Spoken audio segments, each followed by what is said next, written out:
নবী সাল্লাল্লাহু আলাইহি ওয়াসাল্লাম বলেছেন ওয়াল হারাজ, কিয়ামতের আগে আগে হারাজ বাড়বে, হারাজ। সাহাবীরা বলছেন মাল হারাজ, হারাজ কি ইয়া রাসূলুল্লাহ? তিনি বলছেন আল কতল, আল কতল, গণহত্যা বাড়বে, গণহত্যা। এই একজন মুসলিম যে লা ইলাহা ইল্লাল্লাহ বলে সে বেঁচে থাকা পর্যন্ত আল্লাহ পাক কিয়ামত দিবে না ইনশাআল্লাহ। তোমরা যখন কাউকে পিটাও বা তাসতুম জাব্বারিন, কঠিন পিটান পিটাও, তোমরা কঠিন মাই মারো একদম।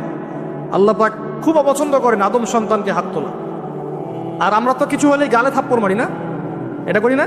এই হাদিসটাও মনে রাখবেন, মানুষের গালে মারা নিষেধ আছে, জানতেন? আর মানুষের চেহারার মধ্যে মারা নিষেধ আছে। এর গালে চর মারা, গালে নাকে ঘুষি মারা, এই জিনিসগুলো নিষেধ আছে।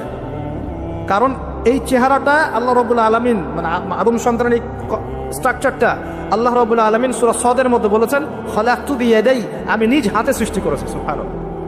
আর সেই মানুষকে তোমরা এমন নির্মমভাবে কেন মারবে? সারা বিশ্বের দিকে তাকায় দেখেন, এখন প্রত্যেকটা জায়গায় রক্ত ঝরছে। কাদের? মুসলিমদের। কাদের? মুসলিমদের। আল্লাহ পাক আমাদেরকে বোঝার তৌফিক দান করুন। আর আল্লাহ পাক কোরআনে কি বলছেন? যদি কোনো মানুষ একজন মানুষের জীবন বাঁচায়, সে যেন পুরো মানব জাতিকে বাঁচানো। এত পছন্দ আল্লাহর কাছে জীবন বাঁচানো। আর কেউ যদি কোনো মানুষকে অন্যায়ভাবে হত্যা করে, সে যেন পুরো মানব জাতিকে হত্যা করবে। আল্লাহ আমাদেরকে হেফাজত করুন। এখন খুন খুব সহজ হয়ে গেছে, মারামারি খুব সহজ হয়ে গেছে।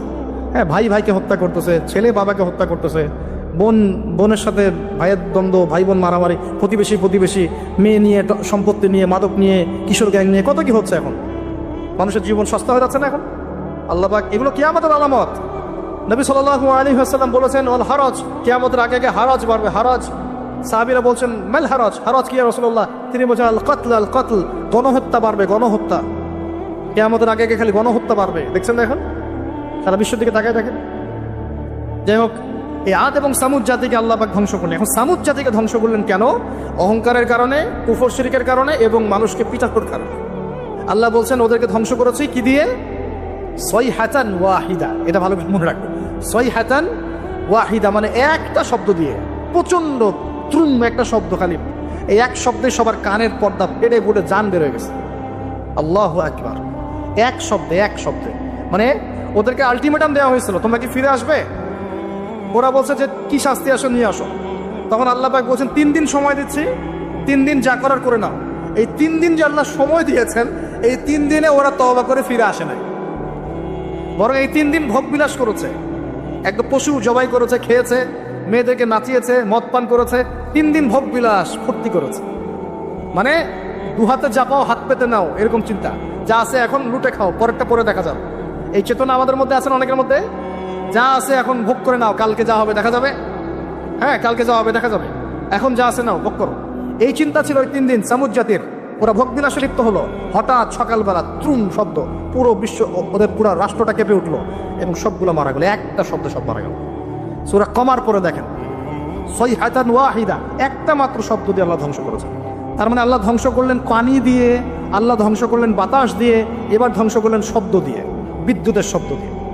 কেন ধ্বংস করলেন? পাপগুলো মনে রাখবেন, অহংকার, কুফর শিরিক, আর কি হিংসা, তারপরে বললাম এই যে মানুষকে মারা, হ্যাঁ শয়তানের তাবেদারি, মানুষকে মারা, এগুলো মনে রাখবেন। পাপগুলো মনে রাখতে মাথার মধ্যে কোন কোন পাপ, এবং এগুলো থেকে বাঁচতে হবে আমাদেরকে ইনশাআল্লাহ। আর একটু সামনে যাই, বিরক্ত হচ্ছেন নাকি? আচ্ছা, আলোচনা একটু লম্বা হলো, সমস্যা আছে? আচ্ছা, এখন সামনে আসি। এরপরে আসছে একটা বিশেষ জাতি, তার নাম লুত। কি নাম? নাম শুনছেন আগে? আচ্ছা, এই কম আবার আজীব ও কম, আজীব মানে এ কম এমন কম, এরকম কম পৃথিবীতে জীবনে ছিলও না, আসেও নাই। সূরা আনকাবুতে আল্লাহ পাক বলছেন ওয়ালুতান, লূত আলাইহিস সালামের কথা। ইয ক্বালা লিকওমিহি, যখন সে তার কওমকে বলল, হে আমার কওম, তোমরা কি এমন পাপ করতে যাচ্ছ যে পাপ এই মহাবিশ্বের জীবনেও কখনো করে নাই? আইন্নাকুম লাতাতুনা রিজাল, তোমরা কি পুরুষের কাছে যাচ্ছ যৌন তৃপ্তি নেওয়ার জন্য? আস্তাগফিরুল্লাহ। ওয়া তাকতাউনা সাবিল, আর ডাকাতি করছো রাস্তার মধ্যে ডাকাতি করতো, আর পুরুষে পুরুষে জেনা করতো। বলেন নাউজুবিল্লাহ। এমন একটা অবস্থা, মানে এমন একটা অবস্থা যে আল্লাহ পাক ওদেরকে শাস্তি দেওয়ার জন্য 2 জন ফেরেশতাকে পাঠিয়েছেন। একজনের নাম জিবরাইল আলাইহিস সালাম, একজন হচ্ছে মিকাইল আলাইহিস সালাম। এখন তারা এসেছেন লূত আলাইহিস সালামের বাসায় কিসের রূপ ধরে? সুন্দর বালকের রূপ ধরে। ছোট ছোট বালক দেখতে সুন্দর লাগে না? ছোট ছোট কচি কাঁচা বালক দেখবে সুন্দর লাগে না? তো এই রূপ ধরে দুজন ফেরেশতা আসছেন, উদ্দেশ্য এদেরকে শাস্তি দিবে। এখন এরা কি করছে জানেন? এরা লূত আলাইহিস সালামের বাসায় গেছে, বাসায় গিয়ে বলছে তোমার ওই যে মেহমান ওদেরকে নিতে আসছে। এবার লূত আলাইহিস সালাম বলছেন যে হা উলাই বানাতি ইন কুনতুম ফাইলিন, আরে তোমরা যদি চাও আমার মেয়েদের মধ্যে আমার মেয়েদেরকে বিয়ে করে নাও, পারলে তোমরা আমার মেয়েদেরকে প্রয়োজনে বিয়ে করে নাও, আমার মেহমানদের সামনে আমাকে অপমানিত করো না। আলাইসা মিনকুম রাজুলুন রশিদ, তোমাদের মধ্যে কি একজন ভালো মানুষও বাকি নাই? এখন এদেরকেও তোমরা চাচ্ছ যৌনতা নিবারণ করার জন্য? আলাইসা মিনকুম রাজুলুন রশিদ, তোমাদের মধ্যে কি একটা ভালো মানুষও বাকি নাই? তখন এরা বলছে, লূত আলাইহিস সালাম কম বলছে যে তুমি তো খুব ভালো করেই জানো, ওয়াইন্নাকা লাতা'লামু মা নুরিদ, তুমি তো খুব ভালো করেই জানো যে আমরা আসলে কি চাচ্ছি। তোমার মেয়েদের ব্যাপারে আমাদের কোনো আগ্রহ নাই, তোমার মেয়েদের ব্যাপারে আমাদের কোনো আগ্রহ নাই, আমরা এই ছেলেগুলোকে চাচ্ছি। নাউযুবিল্লাহ, চিন্তা করতে পারেন? এবার ফেরেশতা দুজন বলছেন যে লূত তুমি চিন্তা করো না, তারা তোমার কাছে আসতে পারবে না। তাদেরকে ইন্না মাউইদাহুমুস সুবহ, তাদেরকে সকাল পর্যন্ত সময় দেয়া হয়েছে। আলাইসা সুবহু বিকরিব, সকাল কি কাছে নয়? আল্লাহ বলছেন সকালবেলা লূত আলাইহিস সালাম তার পরিবারকে নিয়ে বেরিয়ে গেলেন, কিন্তু তার স্ত্রী সে কিন্তু কাফের ছিল, সে ধ্বংস হয়ে গেল। লূত আলাইহিস সালাম চলে যাচ্ছেন, ফেরেশতারা বলছেন ফিরেও তাকাবে না পিছনে, কি হচ্ছে। এবার আল্লাহ পাক এমন শাস্তি দিলেন, দেখেন এই যে জমিনটা, এই জমিনটাকে আল্লাহ পাক ওই ফেরেশতাদের পাখা দিয়ে উঠিয়ে আসমানে ওঠালেন। চিন্তা করেন, জমিন উঠে গেছে কোথায়? আসমানে। উঠিয়ে আল্লাহ পাক আসমান থেকে অঝোর ধারায় পাথর বর্ষণ করেছেন, পাথর বর্ষণ করে ওদের গা সব থেতলে দিয়ে আল্লাহ পাক উল্টা দিকে দাফন করে দিয়েছেন এদেরকে। আল্লাহু আকবার। এটা আপনি ইন্টারনেট সার্চ করলেও দেখতে পারবেন যে জর্ডান একটা জায়গা আছে, জর্ডানের আশপাশে এই কওমে লূত থাকতো। ডেড সি, মৃত সাগর নামে একটা জায়গা আছে, ওখানে ওই জায়গাতেই তারা বসবাস করত, আরবের কাছাকাছি। আল্লাহ পাক বলছেন তোমরা তো দেখতে পারো ওদের অবস্থা কি হয়েছে, তোমাদের কাছেই আছে, বাড়ির কাছেই। কেন হলো এই পাপ? কেন হলো শাস্তি? কোন পাপের কারণে? শিরক কুফর তো আছেই, তার উপরে স্পেশাল পাপ কি? সমকামিতা। স্পেশাল কি পাপ? এই সমকামিতা উম্মতে মুহাম্মাদের মধ্যে ছড়িয়ে পড়ছে কিনা? আল্লাহু আকবার। আপনাদের শহরগুলোতে আস্তে আস্তে সমকামিতা ছড়িয়ে পড়ছে ভিতরে ভিতরে, এবং আল্লাহর আযাব বেশি দূর বাকি নাই। আমার কাছে মনে হয় আল্লাহর আযাব আসতে বেশি বাকি নাই, আসার মতো যোগ্য আমরা আগেই হয়েছি। এখন যেটা টিকে আছে আল্লাহর রহমতে টিকে আছে। যদি আল্লাহ পাক কোনোদিন যাররা পরিমাণ শাস্তি প্রদান করতে চান, তাহলে আমাদের কারো রক্ষা থাকবে না, থাকবে। সমকামিতা ছড়িয়ে পড়ছে, সারা বিশ্ব জুড়ে ছড়িয়ে পড়ছে। অনলাইনে এগুলোকে উস্কে দেওয়া হচ্ছে, অফলাইনে এগুলো নিয়ে আন্দোলন হচ্ছে। তারা এখন অধিকার চাচ্ছে, তাদের রেইনবো ফ্ল্যাগ আছে, 7 রঙের ফ্ল্যাগ ওদের আইডেন্টিটি। তারপরে বিভিন্ন জায়গায় সমকামিতার পাঠও দেওয়া হচ্ছে। সুবহানাল্লাহ। হ্যাঁ, বইপত্রগুলো তো সমকামিতার পাঠও চলে আসতেছে। মানে এগুলোকে বাক স্বাধীনতা বলা হচ্ছে এখন। না, এটা বাক না, বলে ব্যক্তি স্বাধীনতা। কি বলে?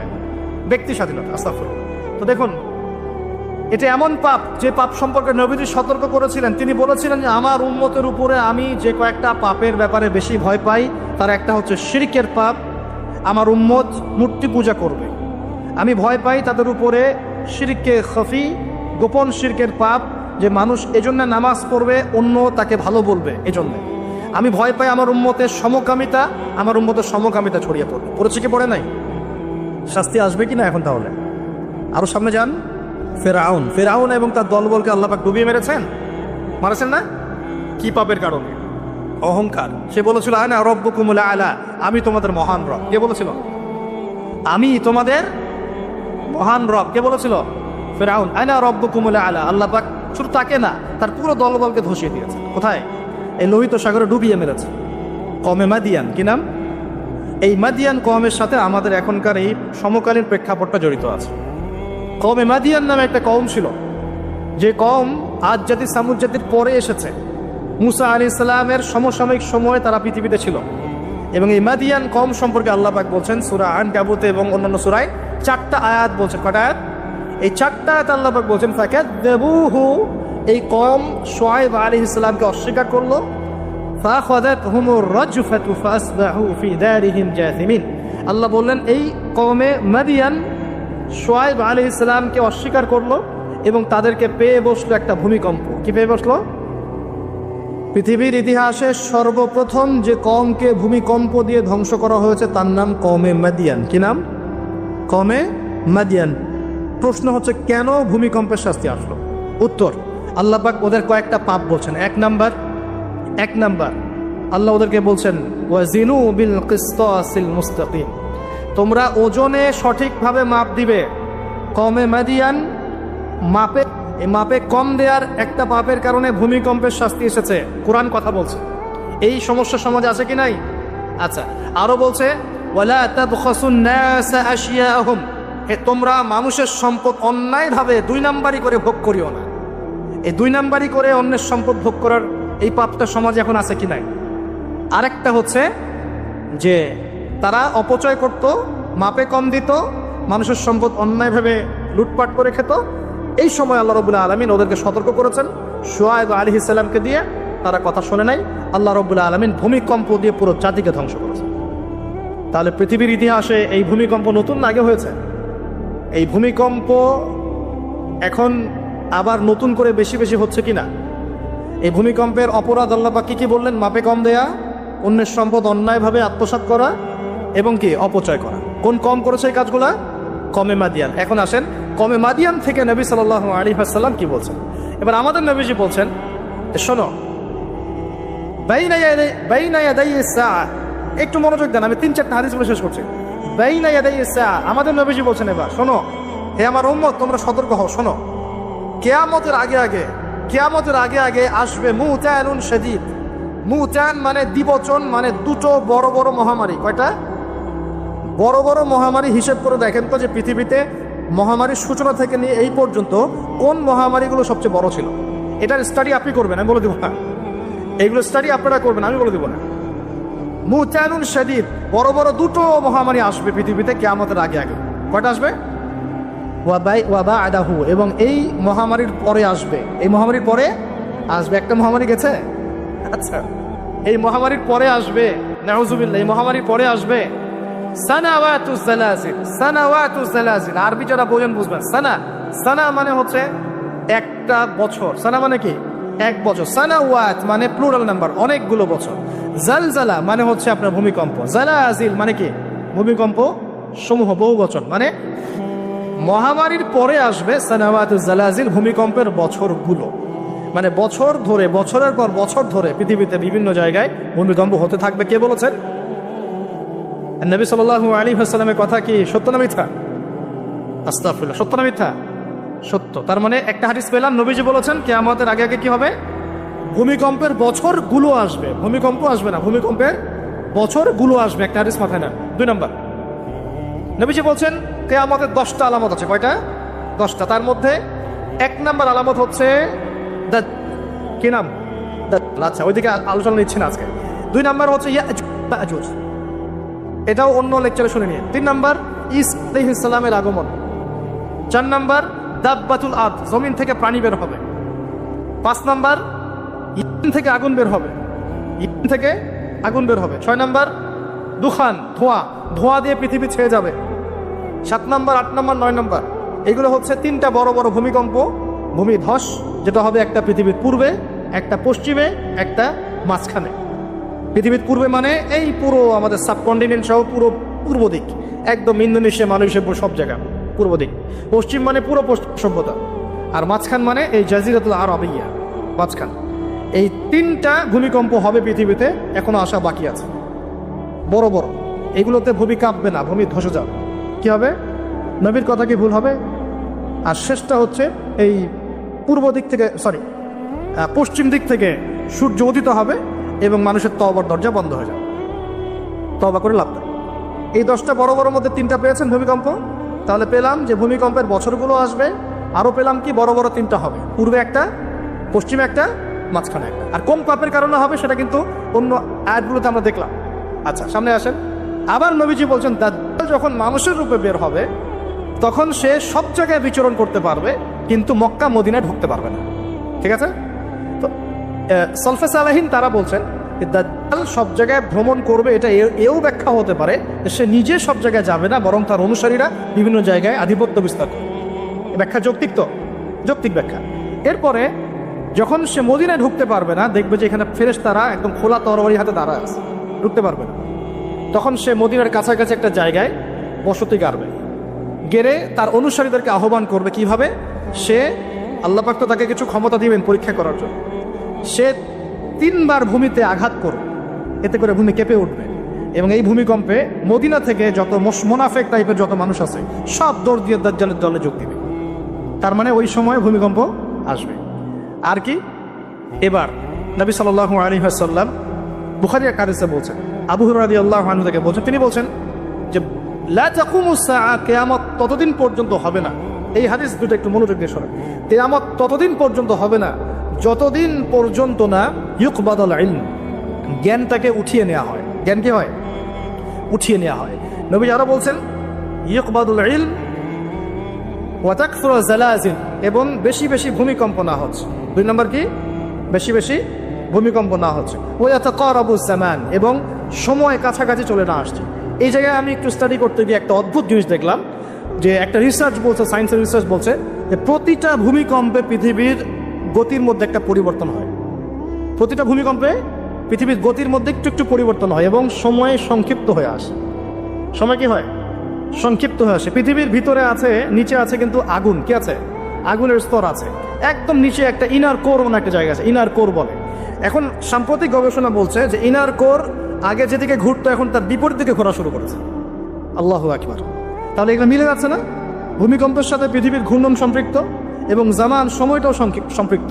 তো নবী যেটাই বলছেন যে ওয়া তাকসুরু জালাজিল, বেশি বেশি ভূমিকম্প হবে, ওয়া ইয়াতাকারাবুজ জামান, এবং সময় কাছাকাছি চলে আসবে। অন্য হাদিসে আসছে বছর যাবে মাসের মতো, মাস যাবে সপ্তাহের মতো, সপ্তাহ যাবে দিনের মতো।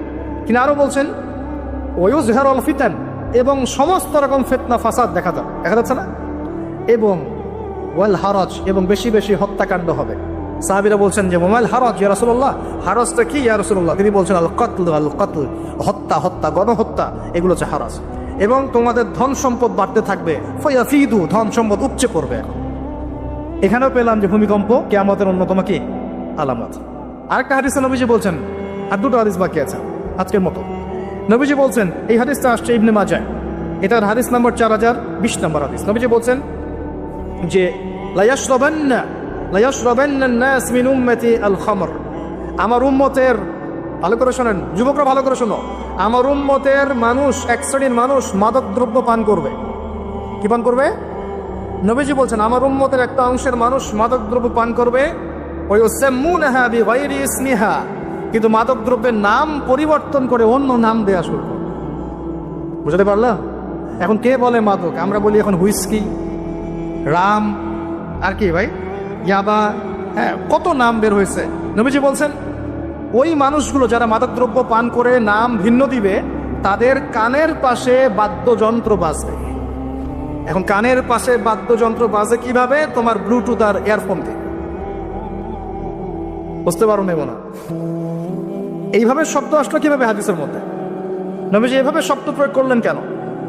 ওয়ায়ুযাফু আলা রুউসিহিম বিল মাআজিফ, তাদের মাথার পাশে, কানের পাশে বাদ্যযন্ত্র কেমন করে বাজবে? তোমার কানের ভিতরে ঢুকানো আছে বাদ্যযন্ত্র, আছে না?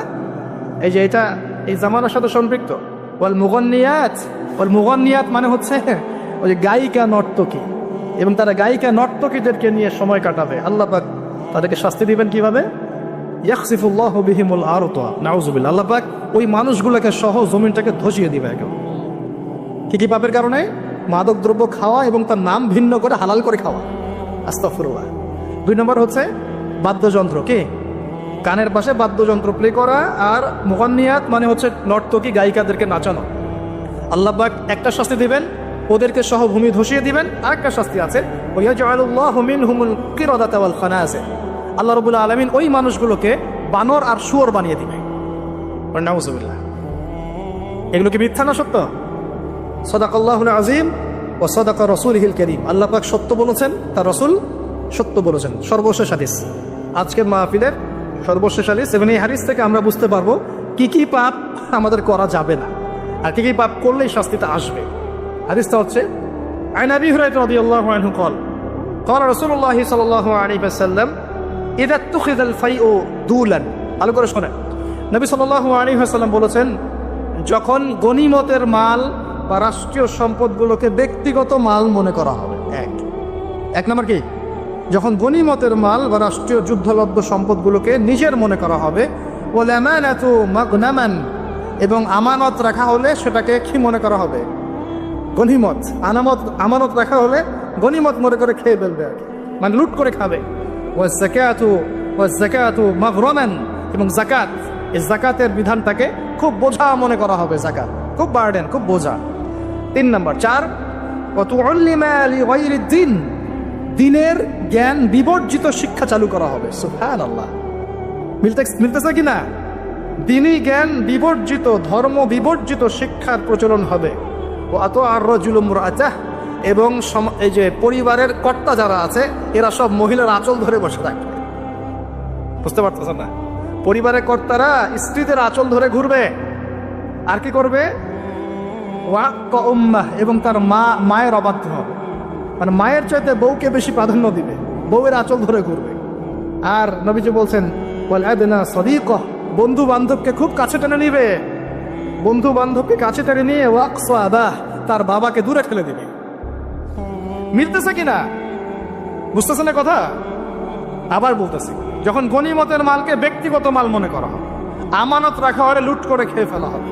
যখন জাকাতের মালটাকে, জাকাতটাকে বার্ডেন মনে করতেছে, বোঝা মনে করতেছে। যখন ধর্ম বিবর্জিত শিক্ষা চালু হচ্ছে, যখন একজন ব্যক্তি তার মাকে কষ্ট দিয়ে মায়ের চাইতে বেশি স্ত্রীকে প্রাধান্য দিচ্ছে, তার আঁচল ধরে ঝুলছে।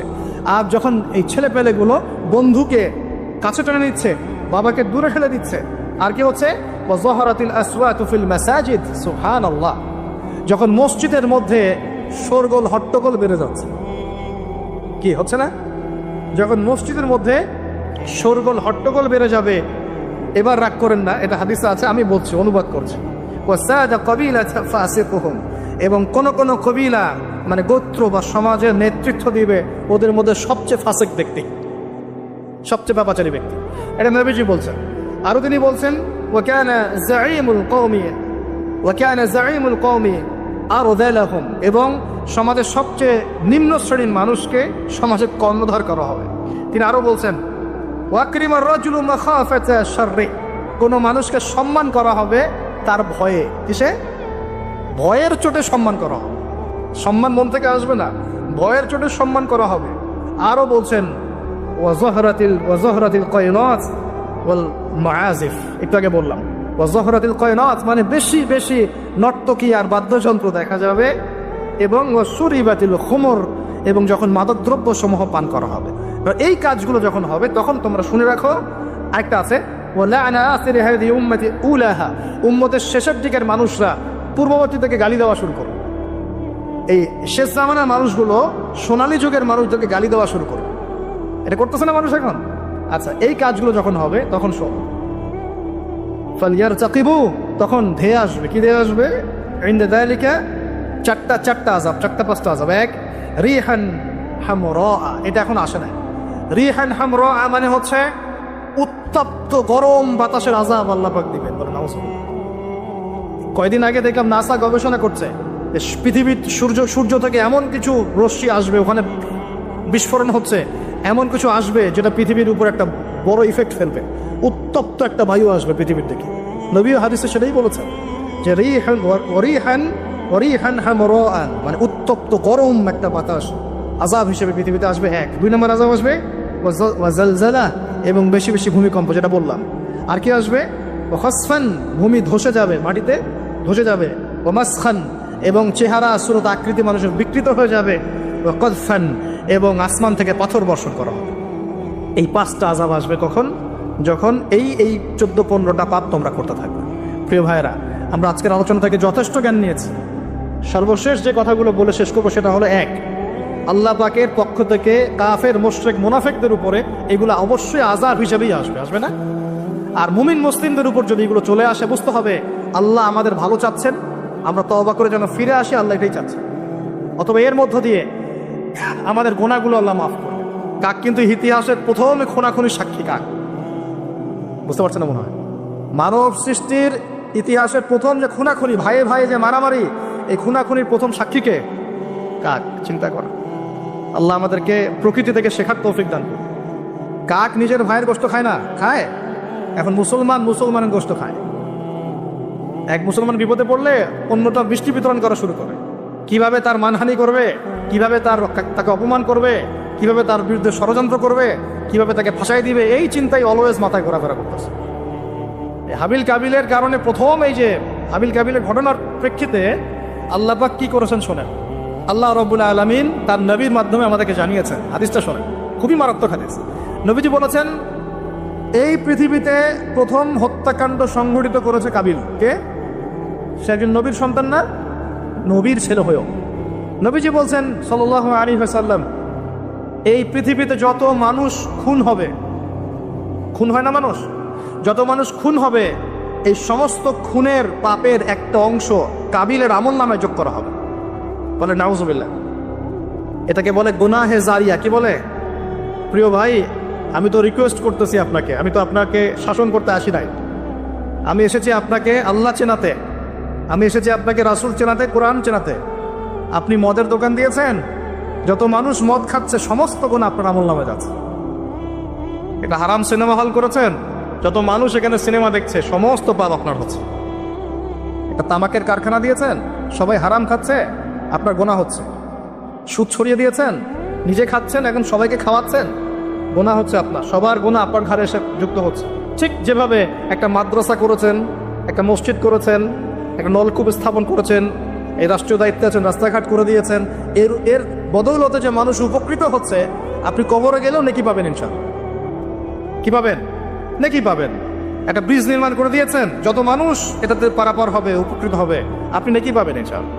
ঠিক একইভাবে আপনি আমি যদি এরকম গুনাহে জারিয়ার কোনো মাধ্যম চালু করে যাই, কবরে চলে গেলেও ওই গুনাহ কি হবে? অটোমেটিক আসতে থাকে। আল্লাহ আমাদেরকে বোঝার তৌফিক দান করুন।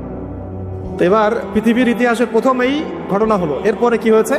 এরপরে যে আল্লাহ পাকের শাস্তিটা নেমে আসলো। কাবিল কিন্তু জাহান্নামে যাচ্ছে। কেন? ভাইকে হত্যা করার কারণে।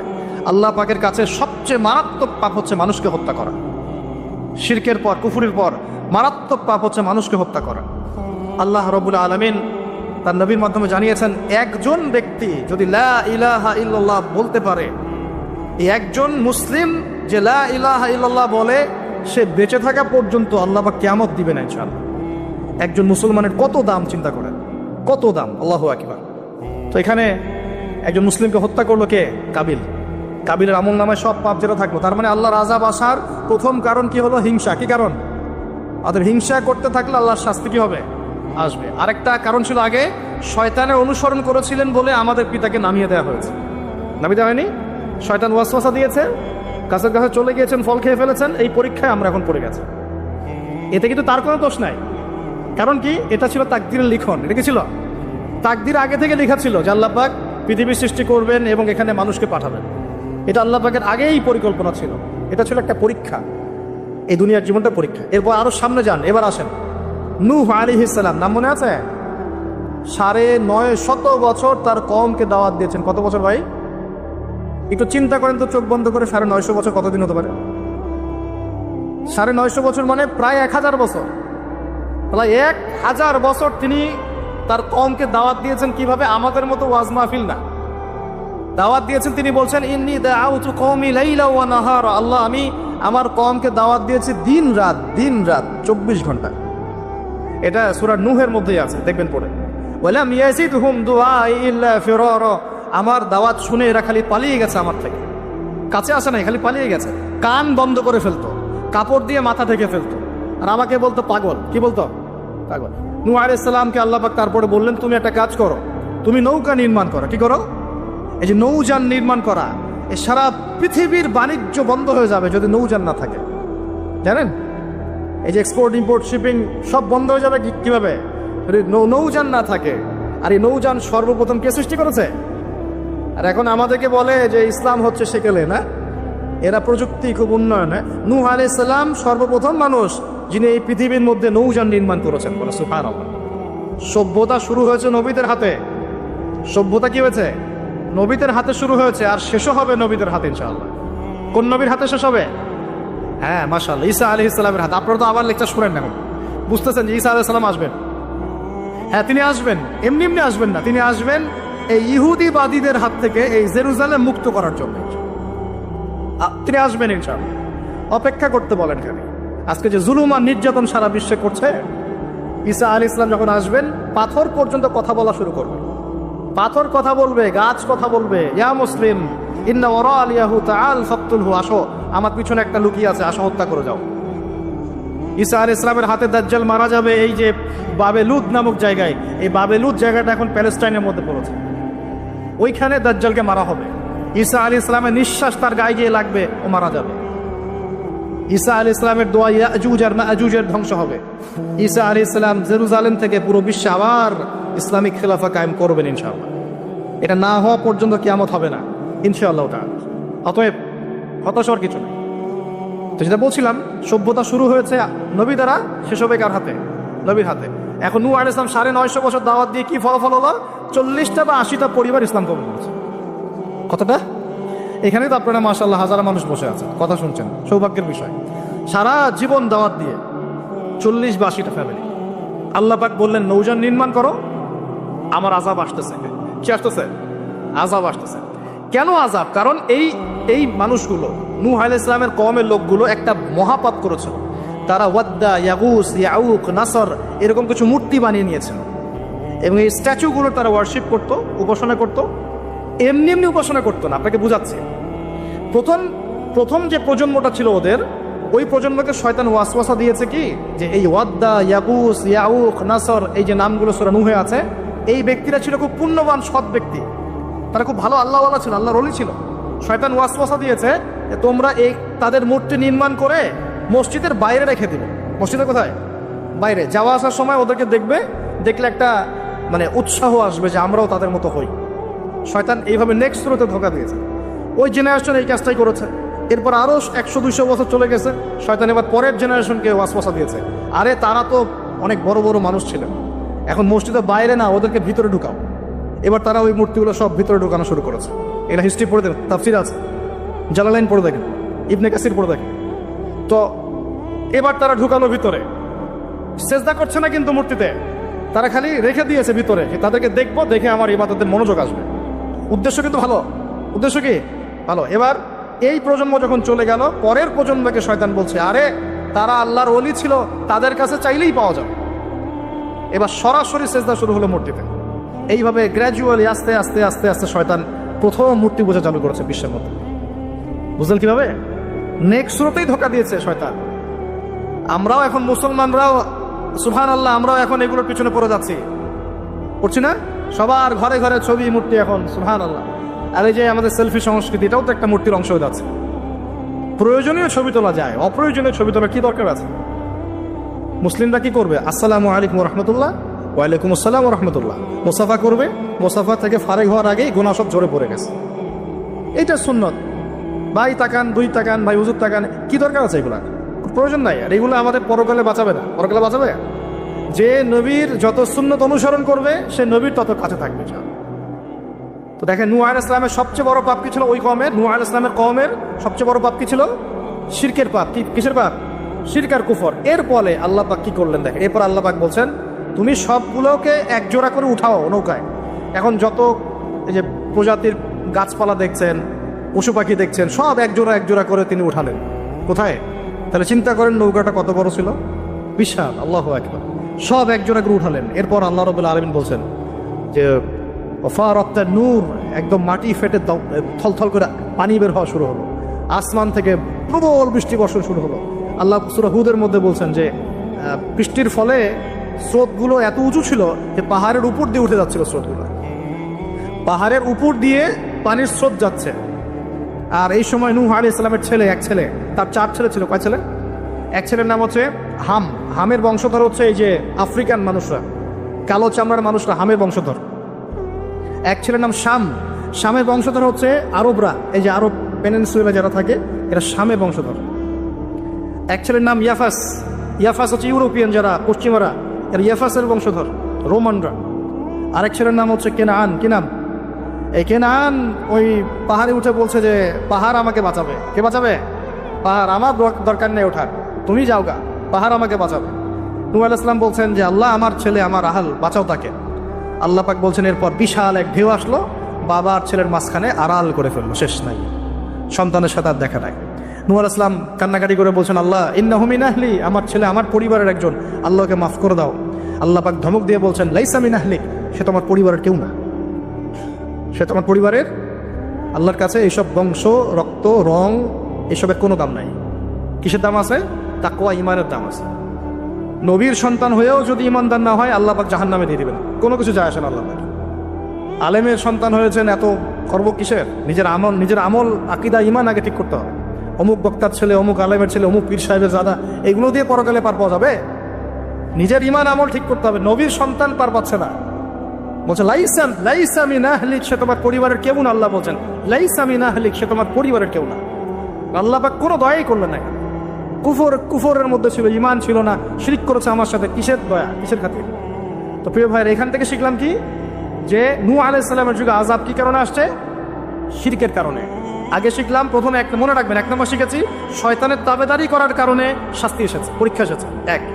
2 নম্বর হচ্ছে হিংসা বিদ্বেষের কারণে কি হয়েছে? আল্লাহ পাকের শাস্তি চলে আসছে। 3 নম্বর, এই যে শিরকের পাপের কারণে কি হয়েছে? আল্লাহর শাস্তি, গজব চলে আসছে। আরো সামনে যান, আমি একটু শর্টে শেষ করবো সব। আরো সামনে যান, এবার আসছে আদ জাতি। কি নাম? আদ জাতির লোকেরা অনেক লম্বা চওড়া, এক একজনের দেহের এমন কাঠামো যে পাহাড় কেটে কেটে বাড়ি নির্মাণ করতে পারে। আমরা তো এখন ছোট না সাইজে, এখন এগুলো মানুষের কাছে মনে হয় যে রূপকথা, আসলে রূপকথা নয় এগুলা। কোরআন বলেছে ওরা এমন শক্তিশালী ছিল, তারা বলতো মান আশাদ্দু মিন্না কুওয়া, কে আছে আমাদের চেয়ে বড় শক্তিশালী। এবার হুদ আলাইহিস সালামকে পাঠানো হলো এদের মধ্যে হেদায়েতের বাণী নিয়ে। তো হুদ আলাইহিস সালাম দাওয়াতি কাজ করলেন, অল্প কিছু মানুষ ঈমানদার হলো, বাকিরা কাফের থেকে গেল। আর যারা কাফের থাকলো তারা বলল যে নিয়ে আসো আল্লাহর আযাব দেখি, কত বড় আযাব আনতে পারো, আনো দেখি।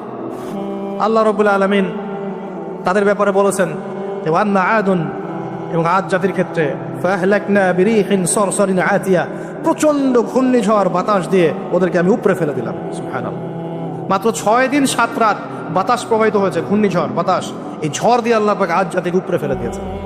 আল্লাহ বলছেন ওরা বাড়ির সামনে এমন করে পড়েছিল যেন মনে হচ্ছে যে ওই যে গাছের ডাল পড়ে থাকলে যেমন হয় না, খেজুর গাছের ডাল, ওই রকম করে পড়েছিল। বিশাল শক্তিধারী। কি অপরাধ ছিল ওদের? মান আশাদ্দু মিন্না কুওয়া, আমাদের চেয়ে শক্তিশালী আর কে আছে? এই যে অহংকার, এটা কি অহংকার, বিগাইরি হক, অন্যায়ভাবে অহংকার প্রদর্শন করা। আর শিরক কুফর তো ছিলই, ওটা তো ছিলই, পাশাপাশি এক্সট্রা অপরাধ ছিল অহংকার করা। আরেকটা কাজ করতো ওরা অহেতুক বিভিন্ন কনস্ট্রাকশন নির্মাণ করতো, অহেতুক পাহাড় কেটে ওইটা, এটা কেটে ওইটা, মানে বিভিন্ন সৌধ ভাস্কর্যরা নির্মাণ করা শুরু করতো, অহেতুক কোনো কাজ না, অপচয়। এই অপচয় ছিল ওদের একটা পাপ। এই পাপের কারণে আল্লাহ পাক আদ জাতিকে একটা সমূলে উৎপাদন করে ফেলেছে, শেষ। এরপরে আসলো সামুদ জাতি, ওই জাতিকে আল্লাহ পাক পাঠালেন ওখানে সালেহ আলাইহিস সালাম। সালেহ আলাইহিস সালাম সেখানে গিয়ে দাওয়াত দিলেন। আল্লাহ পাক দোয়া কবুল করে একটা উটনি পাঠিয়েছেন। এই উটনিটা তোমাদের জন্য বরকত নয়, ওকে টাচ করবে না, ও থাকলে তোমাদের মধ্যে রিজিক প্রশস্ত হবে, তোমরা ভালো থাকবে।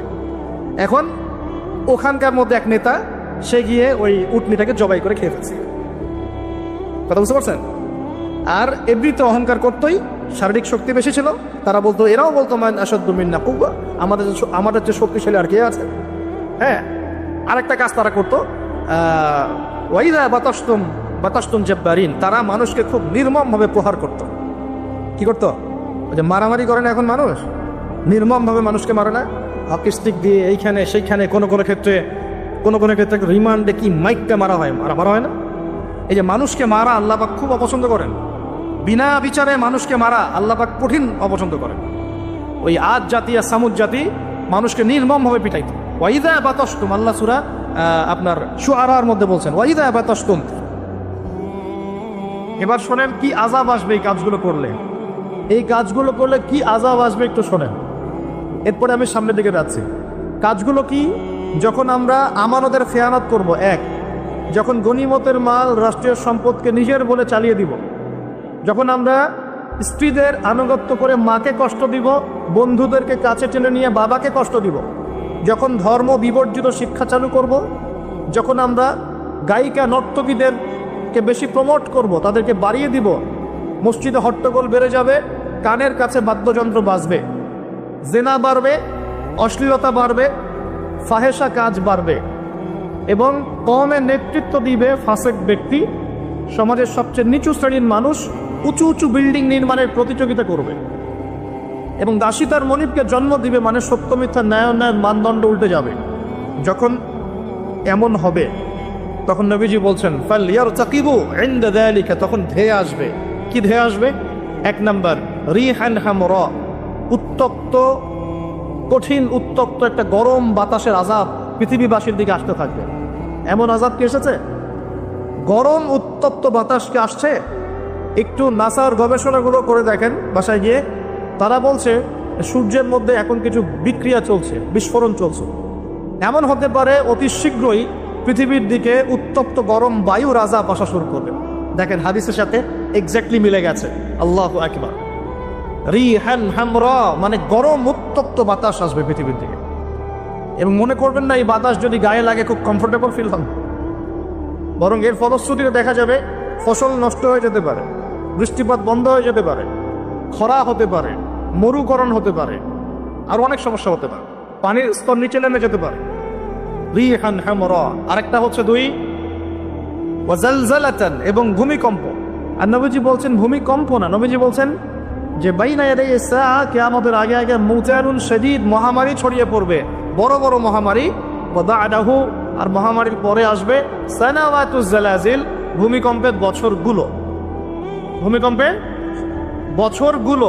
সানা মানে একটা বছর, সানাওয়াত মানে অনেকগুলো বছর, জালজালা মানে ভূমিকম্প, জালাজিল মানে ভূমিকম্প সমূহ, অর্থাৎ ভূমিকম্পের বছরগুলো আসছে পৃথিবীর সামনে। আপনার তুরস্কের ভূমিকম্প সম্পর্কে জানেন। কিছু বিষয় আছে যেটা আমি এখনো মেলাতে পারছি না। বুঝলাম যে ভূমিকম্প আল্লাহ পাকের আযাব, আল্লাহর গজব। কাফের মুশরিক মুনাফিকদের উপর যখন আসে তখন এটা গজব বলেই ধরে নেওয়া যায়। আর যখন মুমিন মুসলিমদের উপরে আসে তখন আমরা মনে করি এটা আমাদের হয়তো পাপের শাস্তি, বা আল্লাহ পাক আমাদেরকে সতর্ক করছেন, অথবা রহমত, এর মধ্য দিয়ে আল্লাহ গুনাহ মাফ করে দিবেন। আমরা এমনটা মনে করি, কিন্তু কিছু পয়েন্টস এখনো মেলাতে পারছি না। 1 মাস আগে নেদারল্যান্ডের একজন বিজ্ঞানী বলেছিলেন যে 1.5 মাসের মধ্যে তুরস্কে একটা ভূমিকম্প হবে। 1 মাস আগে নেদারল্যান্ডের একজন বিজ্ঞানী বলেছিলেন 1.5 মাসের মধ্যে তুরস্কে একটা ভূমিকম্প হতে পারে। কিভাবে সে জানলো বা এস্টিমেট করলো এখনো মেলাতে পারি নাই। 2 নম্বর প্রশ্ন, সাম্প্রতিক সময় তুরস্ক আর ওই মুস্তফা কামাল আতাতুর্কের সময়কার তুরস্ক এক নয়। অটোমান এম্পায়ার যখন পরাজিত হয়েছে 1914 থেকে 18-র মধ্যে, এবং ব্রিটেন যে লন্ডনে যাওয়ার জন্য তোমরা পাগল হয়ে থাকো, তারা সমস্ত জিউসদেরকে নিয়ে এই ফিলিস্তিন ভর্তি করে দিয়েছিল। মনে আছে? এই ফিলিস্তিনে ইহুদিরা আসলো থেকে, কার হাত ধরে আসছে? একা একা আসছে না, ব্রিটেনের হাত ধরে আসছে? ব্রিটেনের হাত ধরে আসছে। যেই ব্রিটেনে যাওয়ার জন্য এবং যে লন্ডনের ডলার বা এই পাউন্ড টাউন কি বলে এগুলো আর্ন করার জন্য আপনারা ব্যতিব্যস্ত হয়ে থাকেন না, এবং চুলটাও কাটেন লন্ডন স্টাইলে, একদম বাথরুমের কমোডও সব ইংলিশ ভাষা, একদম কাট পেস্ট আর কি। তো তারা কি করেছিল? তারা পুরো বিশ্বের শোষণ করেছে, জুলুম করেছে। এমনকি আমাদের এই উপমহাদেশেও 200 বছর তারা রাজত্ব করেছে। আমাদেরকে, আমাদের বাপদাদাদেরকে পাছায় লাথি মেরেছিল এরা। ভুলে গেছেন মনে হয়। আর আমরা তো অ্যাকুরিয়ামের মাছের মতো মেমোরি নিয়ে চলি, আমরা আসলে ভুলে যাই যে আগামীকাল কী হয়েছে, মানে গতকাল কী হয়েছে। তো সেখানে যাওয়ার জন্য আমরা খুব ব্যতিব্যস্ত হয়ে থাকি। তো তারা কি করেছিল? তারা অটোমান এম্পায়ারদেরকে সেখান থেকে সরিয়ে দিয়ে সেখানে ওই জায়গাটা জিউসদের জন্য, ইহুদিদের জন্য উন্মুক্ত করে দিয়েছিল বলি নাউজুবিল্লাহ। ওই জায়গাটা কাদের? এদিকে মনোযোগ দেন। ওই জায়গাটা কাদের? মুসলিমদের না অমুসলিমদের? যে জায়গাটা এখন জিউসরা দখল করে আছে ওই জায়গাটাকে আমাদের না অন্য কারো? কাদের? বাইতুল আকসা, মসজিদুল আকসা কাদের? আমাদের না ওদের? ওটা সরিয়ে ফেলার প্ল্যান হচ্ছে এখন। ওটা সরিয়ে ফেলে ওখানে টেম্পল নির্মাণ করা হবে। এসবের তো আমাদের খবর নাই। আমরা তো ওই যে বললাম না, উঠেন বসেন নিয়ে পড়ে আছে, চা খাওয়া, কফি খাওয়া, হ্যাঁ, আমাদের এইগুলো মজা, আমরা এগুলো নিয়ে পড়ে আছি বেশি। আল্লাহ আমাদেরকে বোঝার তৌফিক দান করুক। আর যারা দিনকে নিয়ে ফিকির করে তাদেরকে এখন কোণঠাসা করে রাখা হচ্ছে, তাই না? যারা দিনকে নিয়ে সত্যিকারের কিছু ফিকির করে তাদেরকেই জাতির সামনে আজকে খারাপভাবে উপস্থাপন করা হয়েছে। তবে আমি বলবো ধৈর্য ধরেন, কারণ ধৈর্যের চেয়ে উত্তম কোনো গুণ আল্লাহ কাউকে দেন নাই। ইনশাআল্লাহ তাআলা ফাইন্না মাআল উসরি ইউসরা, কষ্টের পরেই আসবে কি? স্বস্তি, ইন্না মাআল উসরি ইউসরা। আবারও বলছি, কষ্টের পরে আসবে কি? স্বস্তি। এটা আসবেই। তো যেটা বলছিলাম পয়েন্ট একটু খেয়াল করেন, তারা কিন্তু ইহুদিদেরকে জায়গা করে দিয়েছে জেরুজালেমে। ওই সময় অটোম্যানদেরকে পরাজিত করে ওরা একজনকে ক্ষমতায় বসিয়েছিল, তার নাম হচ্ছে মোস্তফা কামাল আতাতুর্ক। নাম শুনেছেন? সে যখন ক্ষমতায় এসেছিল তখন পুরো তুরস্কটাকে ইউরোপ বানিয়ে ফেলেছে। কিরকম? ওই যে রাস্তাঘাটে নগ্ন হয়ে মেয়েরা ঘুরে বেড়াচ্ছে, নামাজ বন্ধ, আজান বন্ধ, মাদ্রাসা বন্ধ। আজান যদি দিতেও হয় তাও আরবি ভাষায় না, তুর্কি ভাষায় দেওয়া লাগে। আপনারা জানেন কিনা, ওই সময় সব মাদ্রাসা বন্ধ করে দেওয়া হয়েছে, মসজিদগুলো তালা মেরে দেওয়া হয়েছে, দিন শেখা যাবে না, দাড়ি রাখা যাবে না, মানে একদম জিরো টলারেন্স, ইসলামের এগেনস্টে একদম জিরো টলারেন্স। কার যুগে? মোস্তফা কামাল আতাতুর্কের যুগ। বাট এখন যিনি ক্ষমতায় আছেন, এরদোগান, আমরা দোয়া করি তার জন্য, আল্লাহ পাক তাকে দীর্ঘ নেখায়েত দারাজ করুন। এই তুরস্ক কিন্তু আগের তুরস্কের মতো নয়। বিগত 15 থেকে 20 বছরে সে কিন্তু মাশাআল্লাহ ইসলামের কল্যাণে কাজ করার চেষ্টা করছে। আমরা জানি সে ন্যাটোর মধ্যে আছে, আমরা জানি রাশিয়ার সাথে তার একটা বন্ড আছে, আমরা জানি যে সিরিয়া ওয়ারের মধ্যে সে কিছু ভূমিকা রেখেছে। অনেক নেগেটিভ বিষয় আছে, এটা আপনি বলতে পারেন, ঠিক আছে, আমি মানি, বিকজ আমি ওয়ার্ল্ড অ্যাফেয়ার্সের একজন ছাত্র।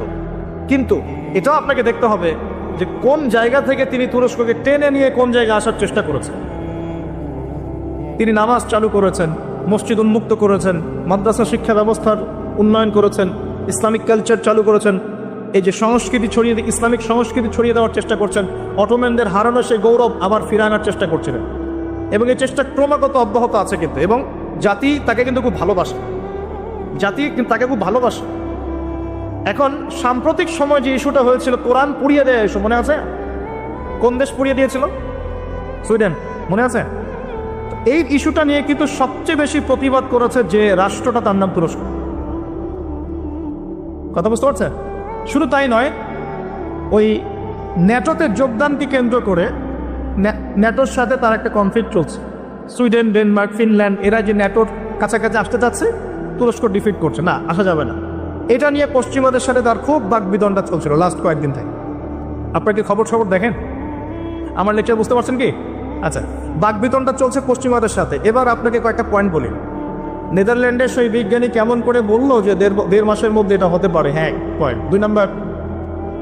দুই নাম্বার হচ্ছে এই কয়েকটা ইস্যুর পরে কোরআন পুড়িয়ে দেয় ইস্যু, তুরস্কের প্রতিবাদ, ন্যাটোর কনফ্লিক্ট ইত্যাদি, এই ইস্যুগুলোর মধ্য দিয়ে যখন উত্তপ্ত বাক বিনিময় হচ্ছে, তখন ব্রিটেন, জার্মানি আর ইউএসএ তারা বলে দিয়েছিল, 7 দিন 10 দিন আগেই বলে দিয়েছিল যে আগামী 10 দিনের মধ্যে তুরস্কে একটা ভয়াবহ হামলা হতে পারে।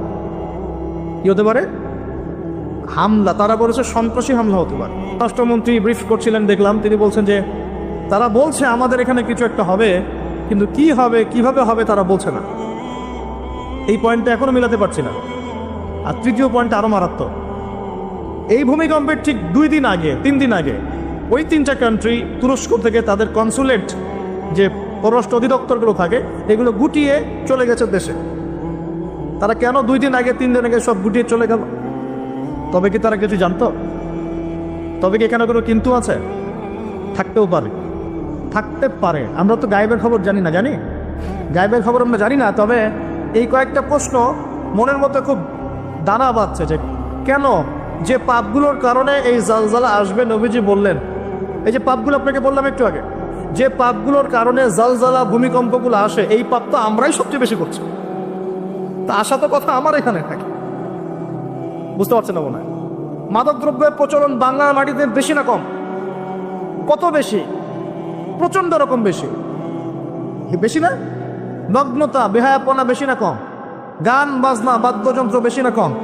সংস্কৃতির দোহাই দিয়ে আমরা সবাইকে এগুলো শোনাচ্ছি কিনা? নগ্নতা, ব্লু ফিল্মস, পর্নোগ্রাফিতে আমরা কি পিছিয়ে নেই এগিয়ে? করাপশন, দুর্নীতিতে আমরা কত নাম্বার? আজকে আসছি 12, আগে ছিল 13, আজকে হয়েছে 12। মাশাআল্লাহ, উন্নতি হয়েছে আমাদের। আচ্ছা, তারপরে এই যে আমানতের খেয়ানতে আমরা কটু না কম না বেশি? একটা হাতি উপর থেকে আস্তে আস্তে এখানে মাছি হয়ে যায় কিনা? একটা হাতি উপর থেকে আস্তে আস্তে মাছি হয়ে যায় কিনা? মানুষ সম্পদ লুটে পুটে খাচ্ছে কিনা? তো ভূমিকম্প আসার যে কারণগুলা, এগুলো তো আমরা ফার্স্ট। তাহলে ওখানে এত বড় আযাব কেন? এটা প্রশ্ন না? আল্লাহ পাক উত্তর ভালো জানেন। তবে হতে পারে এটা পুরো মুসলিমদের জন্য একটা শিক্ষা। যদি তোমরা সতর্ক না হও তাহলে তোমাদের কাছেও কিন্তু এই আযাব আসবে। আর ওই বিজ্ঞানী, যে বিজ্ঞানীর কথা বললাম, তার ব্যাপারে আজকে রিসার্চ করতে গিয়ে দেখলাম সে আরও একটা নিউজ দিয়েছে। সে বলেছে যে খুব সাম্প্রতিক সময়ে, অদূর ভবিষ্যতে, সে বলছে যে চায়না, পাকিস্তান, বাংলাদেশ, আফগানিস্তান, এই পুরো কন্টিনেন্টে আরেকটা ভয়াবহ ভূমিকম্প হতে যাচ্ছে। দুটো প্রশ্ন করবো, সে কেমন করে এস্টিমেট করতে পারে আর তার কথা ফলতেছে কিভাবে? তবে সায়েন্স বলছে এবং কোরআন হাদিস থেকে আমরা এটাও দেখছি যে হ্যাঁ, ভূমিকম্প যে পাপের কারণে আসে, এই পাপগুলো আমরা কিন্তু করছি, কম বেশি সবাই করছি। আর 2 নম্বর হচ্ছে যে টেকটনিক প্লেটের কথাগুলো বলা হয় বা এই যে ফ্রন্ট লাইনগুলোর কথা বলা হয়, এগুলো কিন্তু আমাদের দেশ পাকিস্তান, আফগানিস্তান, চায়নার দিকে আছে, মায়ানমারের দিকে আছে। আর এটা হাদিস থেকে আমি জানি কিয়ামতের আগে আগে 3টা বড় বড় ভূমিকম্প হবে। কয়টা ভাই? 3টা। এই কিয়ামতের 10টা বড় আলামতের মধ্যে এই 3টা হচ্ছে অন্যতম। নবীজি বলেছেন একটা হচ্ছে পৃথিবীর পূর্ব দিকে, যেখানে আমরা বসবাস করি, Bangladesh, Pakistan, Sri Lanka, India, Myanmar, Indonesia, Malaysia, এই পূর্ব দিক, এদিকে একটা ভূমিধস হবে। একটা হলো পৃথিবীর পশ্চিমে, মানে ওই যে পশ্চিমা সভ্যতা, যেখানে যাওয়ার জন্য আপনি ব্যতিব্যস্ত হয়ে আছেন। আর 3 নম্বর হচ্ছে পৃথিবীর মাঝখানে জাজিরাতুল আরাবিয়া, আরাবিক পেনিনসুলার মধ্যে একটা ভূমিকম্প হতে পারে। এই 3টা হবেই, রাসূল সাল্লাল্লাহু আলাইহি ওয়াসাল্লাম বলেছেন। আর তিনি আরও বলে গেলেন যে বাদাহু সানাওয়াতু জালাজিল, মহামারীর পরে আসবে ভূমিকম্পের বছরগুলো। এই পুরো বিষয়গুলো একত্রিত করলে আমাদের সচেতন হওয়ার দরকার আছে কি নাই? এখন কি আমরা সবাই 20-30 তলা বিল্ডিং বানানো শুরু করব? সচেতন মানে কি? আমরা কি আশ্রয় কেন্দ্র বেশি বেশি বানানো শুরু করব? আমরা আরও ওই যে কিছু কিছু সিমেন্টের অ্যাড দেখায়, এই সিমেন্টে বাড়ি বানালে ভূমিকম্পেও কাঁপবে না, এগুলো করবো আমরা? নাকি সর্বপ্রথম কি প্রয়োজন? আধ্যাত্মিক পবিত্রতা প্রয়োজন, তাসকিয়া প্রয়োজন। আল্লাহ পাক আমাদের সবাইকে তওবা করে ফিরে আসার তৌফিক দান করুন। একই সাথে তাদের সমস্ত ষড়যন্ত্রের ব্যাপারে চোখ কান খোলা রাখার তৌফিক দান করুন। দুটোই দরকার আছে, আছে কি নাই? দুটোই দরকার আছে। আপনারা বাসায় গিয়ে একটা প্রযুক্তি সম্পর্কে পড়াশোনা করেন, আমি আর কিছু বলে দিব না পাবলিকলি। প্রযুক্তিটার নাম হচ্ছে হার্ট, HAARP, হার্ট। এই প্রযুক্তি কি, কেন, এর দিয়ে কি করা যায় না করা যায়, এটা নিয়ে একটু বাসায় গিয়ে পড়াশোনা করে দেখেন, মনে থাকবে? HAARP, হার্ট, মনে থাকবে? এখনই গুগল সার্চ করে দেখে দেন, বাসায় গিয়ে পড়াশোনা করে কি জিনিস, এটা কি করা যায় এটা দিয়ে। আপনাকে বলে দেই, কিন্তু জলবায়ু নিয়ন্ত্রণ করাও শুরু করবে, কারণ সে পুরো বিশ্বটা শাসন করবে। বৃষ্টি দিতে পারবে, দুর্ভিক্ষ দিতে পারবে, প্রোগ্রেসও দিতে পারবে। 40 দিন সে বিশ্বকে শাসন করবে, যার প্রথম দিনটা হবে 1 বছরের সমান, দ্বিতীয় দিনটা হবে 1 মাসের সমান, তৃতীয় দিনটা হবে 1 সপ্তাহের সমান, বাকি দিনগুলো হবে আমাদের দিনের মতোই। প্রত্যেক ভূমিকম্পেই পৃথিবীর আর্নিক গতির পরিবর্তন হচ্ছে। সায়েন্টিস্ট এখন বলছেন পৃথিবীর ভিতরে ইনার কোর বলে যে জায়গাটা আছে, এটা এখন উল্টা দিকে ঘোরা শুরু করেছে। তো একদিন যে 1 বছরের সমান হবে, এই বিষয়ে আমার কোনো সন্দেহ নাই। মহাবিশ্বে এমন কিছু একটা হবে যাতে করে পৃথিবীর আর্নিক গতির মধ্যে পরিবর্তন আসবেই। না হলে নবী সাল্লাল্লাহু আলাইহি ওয়াসাল্লাম বলতেন না প্রথম দিনটা হবে 1 বছরের সমান। সাহাবীরাও প্রশ্ন করছেন, ইয়া রাসূলুল্লাহ সাল্লাল্লাহু আলাইহি ওয়াসাল্লাম, আমরা তখন কিভাবে নামাজ পড়ব? নবীজি বললেন, তোমরা অনুমান করে, হিসেব করে নামাজ পড়ে নিবে। মনে করেন যদি এখন সূর্য আর না ওঠে, তাহলে কি আমরা একটা টাইম বের করে করে নামাজ পড়তে পারবো না? মনে করেন সকালে সূর্য উঠেছে আর রাত হচ্ছে না, আটকে গেছে পৃথিবী, তাহলে কি টাইম হিসেব করে করে নামাজ পড়তে পারবো কি না? নবীজি এই পরামর্শ দিচ্ছিলেন যে তোমরা সময় হিসেব করে নামাজ পড়ে নেবে। দ্বিতীয় দিনটা হবে 1 মাসের সমান, আর তৃতীয় দিনটা হবে 1 সপ্তাহের সমান, এবং সে এই পৃথিবীটাকে শাসন করবেই। এবং নবীজি একটা হাদিসে বলছেন, পৃথিবীর মক্কা মদিনা বাদ দিয়ে এমন কোনো জায়গা নাই যেখানে সে বিচরণ করবে না। সফে সালাহিন বলছেন তার বিচরণ 2 ভাগেও হতে পারে। 1, সে নিজে বিচরণ করবে, আল্লাহ তাকে সেই ক্ষমতা দিবেন, অথবা সে প্রত্যেকটা জায়গায় তার অনুসারী তৈরি করবে যারা তার হয়ে কাজ করবে। দুটো ব্যাখ্যাই যৌক্তিক, যৌক্তিক না? একজন ব্যক্তি কি একা একাই বিশ্বকে শাসন করতে পারে, নাকি তার কোনো ফলোয়ার্স লাগবে? ফলোয়ার্স লাগবে না? এখানে তার ফলোয়ার্স কারা? নবীজি বলছেন ইস্পাহানের 70,000 ইহুদি তাকে ফলো করে। এই পৃথিবীতে আমাদের ভালোবাসার কেন্দ্র কে হবেন? সমস্ত কিছু ভালোবাসার ঊর্ধ্বে কার স্থান হবে? আর আল্লাহ বলেছেন যদি তোমরা আমাকে সত্যিকার অর্থেই ভালোবাসো, কুল ইন কুনতুম তুহিব্বুনাল্লাহ ফাত্তাবিউনি, যদি তোমরা সত্যিকার অর্থে আল্লাহকে ভালোবাসো, আল্লাহর ভালোবাসা পেতে চাও, তাহলে একটা কাজ করো। কি করো? ফাত্তাবিউনি, কার অনুসরণ করো? মুহাম্মদুর রাসূলুল্লাহ সাল্লাল্লাহু আলাইহি ওয়াসাল্লাম। আপনি আর আমি আমাদের জীবনের প্রতিটা কাজ যদি মুহাম্মদ সাল্লাল্লাহু আলাইহি ওয়াসাল্লামের তরিকা মতো করি, আপনি প্রমাণ করে দিবেন হে আল্লাহ আমি তোমাকে ভালোবাসি, এবং আপনিও আল্লাহর ভালোবাসা পাবেন ইনশাআল্লাহ।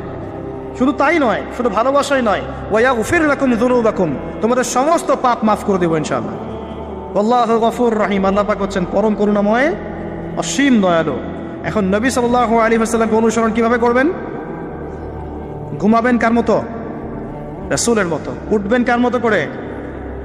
ওযু করবেন কার মতো? বাথরুমে যাবেন কার মতো? বের হবেন কার মতো? নামাজ পড়বেন কার মতো করে?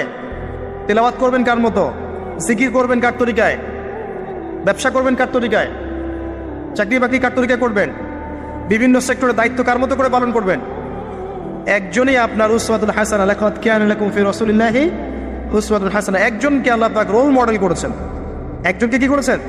Role model. তাকে ফলো করলে ইনশাআল্লাহ আপনি জান্নাতে চলে যাবেন। আর এটা কি শুধু জীবনের একটা ক্ষেত্রে করবেন না সমস্ত ক্ষেত্রে করবেন? আল্লাহ তৌফিক দান করুন। আর নবী সাল্লাল্লাহু আলাইহি ওয়াসাল্লামকে যারা ভালোবাসেন তাদেরকে আপনি ভালোবাসবেন। নবী সাল্লাল্লাহু আলাইহি ওয়াসাল্লামকে যারা ভালোবাসেন তাদেরকে আপনি ভালোবাসবেন। যারা নবীকে ভালোবাসে না তাকে কি ভালোবাসবেন? ভালোবাসার মানদণ্ড কি হবে? আল্লাহর জন্য ভালোবাসবো, আল্লাহর জন্যেই ঘৃণা করব। এটা আল্লাহর জন্য কাছে আসা, আল্লাহর জন্যই দূরে যাওয়া। আরশের নিচে আল্লাহ পাক যে কয় শ্রেণীর মানুষকে আশ্রয় দিবেন, যে 7 শ্রেণীর মানুষকে, তার মধ্যে এক শ্রেণী আছে এমন 2 ব্যক্তি যারা পরস্পরকে শুধু আল্লাহর জন্য ভালোবাসে। কেউ যদি কাউকে আল্লাহর জন্য ভালোবাসে, তার উচিত তাকে জানিয়ে দেয়া যে হে অমুক ভাই, আমি আপনাকে আল্লাহর জন্য ভালোবাসি। অমুক দিনী বোনকে বলতে পারে আমি আপনাকে আল্লাহর জন্য ভালোবাসি। এক ভাগ ভালোবাসা দিয়ে পৃথিবী চলছে। এবার আসেন, এই দুনিয়ার জীবনে আল্লাহ পাক রিজিকের পাশাপাশি একজন আদর্শ দিলেন, উসওয়াতুল হাসানাহ দিলেন, তাকে ফলো করতে বললেন। এবং তিনি একমাত্র ব্যক্তি যাকে কবরে দেখানো হবে, প্রশ্ন করা হবে, মান হাযা রাজুল বুইসা ফীকুম। মনে রাখবেন, তিনি একমাত্র ব্যক্তি যিনি আপনার জন্য, আমার জন্য, কবিরা গুনাহগার ব্যক্তিদের জন্য কিয়ামতের মাঠে সুপারিশ করবেন। তিনি একমাত্র ব্যক্তি যিনি হাউজে কাউসারে পানি নিয়ে আমাদের জন্য অপেক্ষা করবেন। তিনি একমাত্র ব্যক্তি যার সুপারিশ আল্লাহ পাক কবুল করবেন ইনশাআল্লাহু আযজা ওয়া জাল। কিয়ামতের মাঠে যখন সবাই ইয়া নাফসি ইয়া নাফসি বলবে, তিনি একমাত্র ব্যক্তি যিনি বলবেন ইয়া উম্মতি ইয়া উম্মতি। অতএব আমরা সবাই যেন বিনা বাক্যে মুহাম্মদ সাল্লাল্লাহু আলাইহি ওয়াসাল্লামকে আমাদের আদর্শ মেনে নেই এবং তার সুন্নত অনুযায়ী জীবনযাপন করার চেষ্টা করি। আল্লাহুম্মা আমিন। আল্লাহ তৌফিক দান করুন। এই দুনিয়ার জীবনে ওই এক ভাগ ভালোবাসার মধ্যে আমরা কয়েক শ্রেণীর মানুষকে ভালোবাসি। দেখেন, 1 নাম্বার পিতামাতা, তাই না? 2 নাম্বার স্ত্রী, 3 নাম্বার সন্তান সন্ততি, 4 নাম্বার আত্মীয় স্বজন, পাড়া প্রতিবেশী, এবং আমরা যে দেশে থাকি সে দেশকে ভালোবাসি না? ভালোবাসি। এই ভালোবাসাগুলো কিন্তু বৈধ। এই ভালোবাসাগুলো কি বৈধ? এখানে একটা বিষয় বুঝতে হবে যে ভালোবাসার ঘৃণা করার মানদণ্ড কে দিবে? আল্লাহ এবং তার রাসূল। এই মানদণ্ডে ভালোবাসবেন। যে ভালোবাসা বা যে আবেগ আল্লাহ এবং তার রাসূলের বিধানের অনুকূলে যায় না, সেটাকে করবেন। দুটো বিষয়, পবিত্র ভালোবাসা, আল্লাহ কর্তৃক স্বীকৃত বৈধ ভালোবাসা, এটা একটা। আর একটা এর বিপরীত শক্তি শয়তান কর্তৃক স্বীকৃত ভালোবাসা। আমার কথাটা একটু গভীরভাবে বোঝেন। একটা হচ্ছে আল্লাহর পক্ষ থেকে স্বীকৃত বৈধ ভালোবাসা, এর বিপরীতে হচ্ছে একটা প্রবৃত্তিগত পাশবিক দাসত্ব শয়তান কর্তৃক স্বীকৃত। কথা বুঝতে পারছেন? আল্লাহ কর্তৃক স্বীকৃতের মধ্যে আমরা পিতা মাতাকে ভালোবাসবো, বরং পিতা মাতাকে যে ভালোবাসবে না এবং তাদের খেদমত করে জান্নাত লাভ করতে পারবে না, এই সন্তানদেরকে নবী সাল্লাল্লাহু আলাইহি ওয়াসাল্লাম অভিশাপ দিয়েছেন। মায়ের সাথেই জান্নাত জড়িত আছে, পিতার সন্তুষ্টির সাথেই সন্তানের ফয়সালা জড়িত আছে। তো পিতা মাতাকে যে বৃদ্ধ অবস্থায় পেল, তাদের খেদমত করে জান্নাত লাভ করতে পারলো না, এদের জন্য ধ্বংস। নবী সাল্লাল্লাহু আলাইহি ওয়াসাল্লাম বলেছেন আমিন। আমরা এখন একটা সমস্যা দেখতে পারি, অনেক পিতা মাতা এসে অভিযোগ করে সন্তান খোঁজ খবর নেয় না, সন্তান ভালোবাসে না, সন্তান হক আদায় করে না।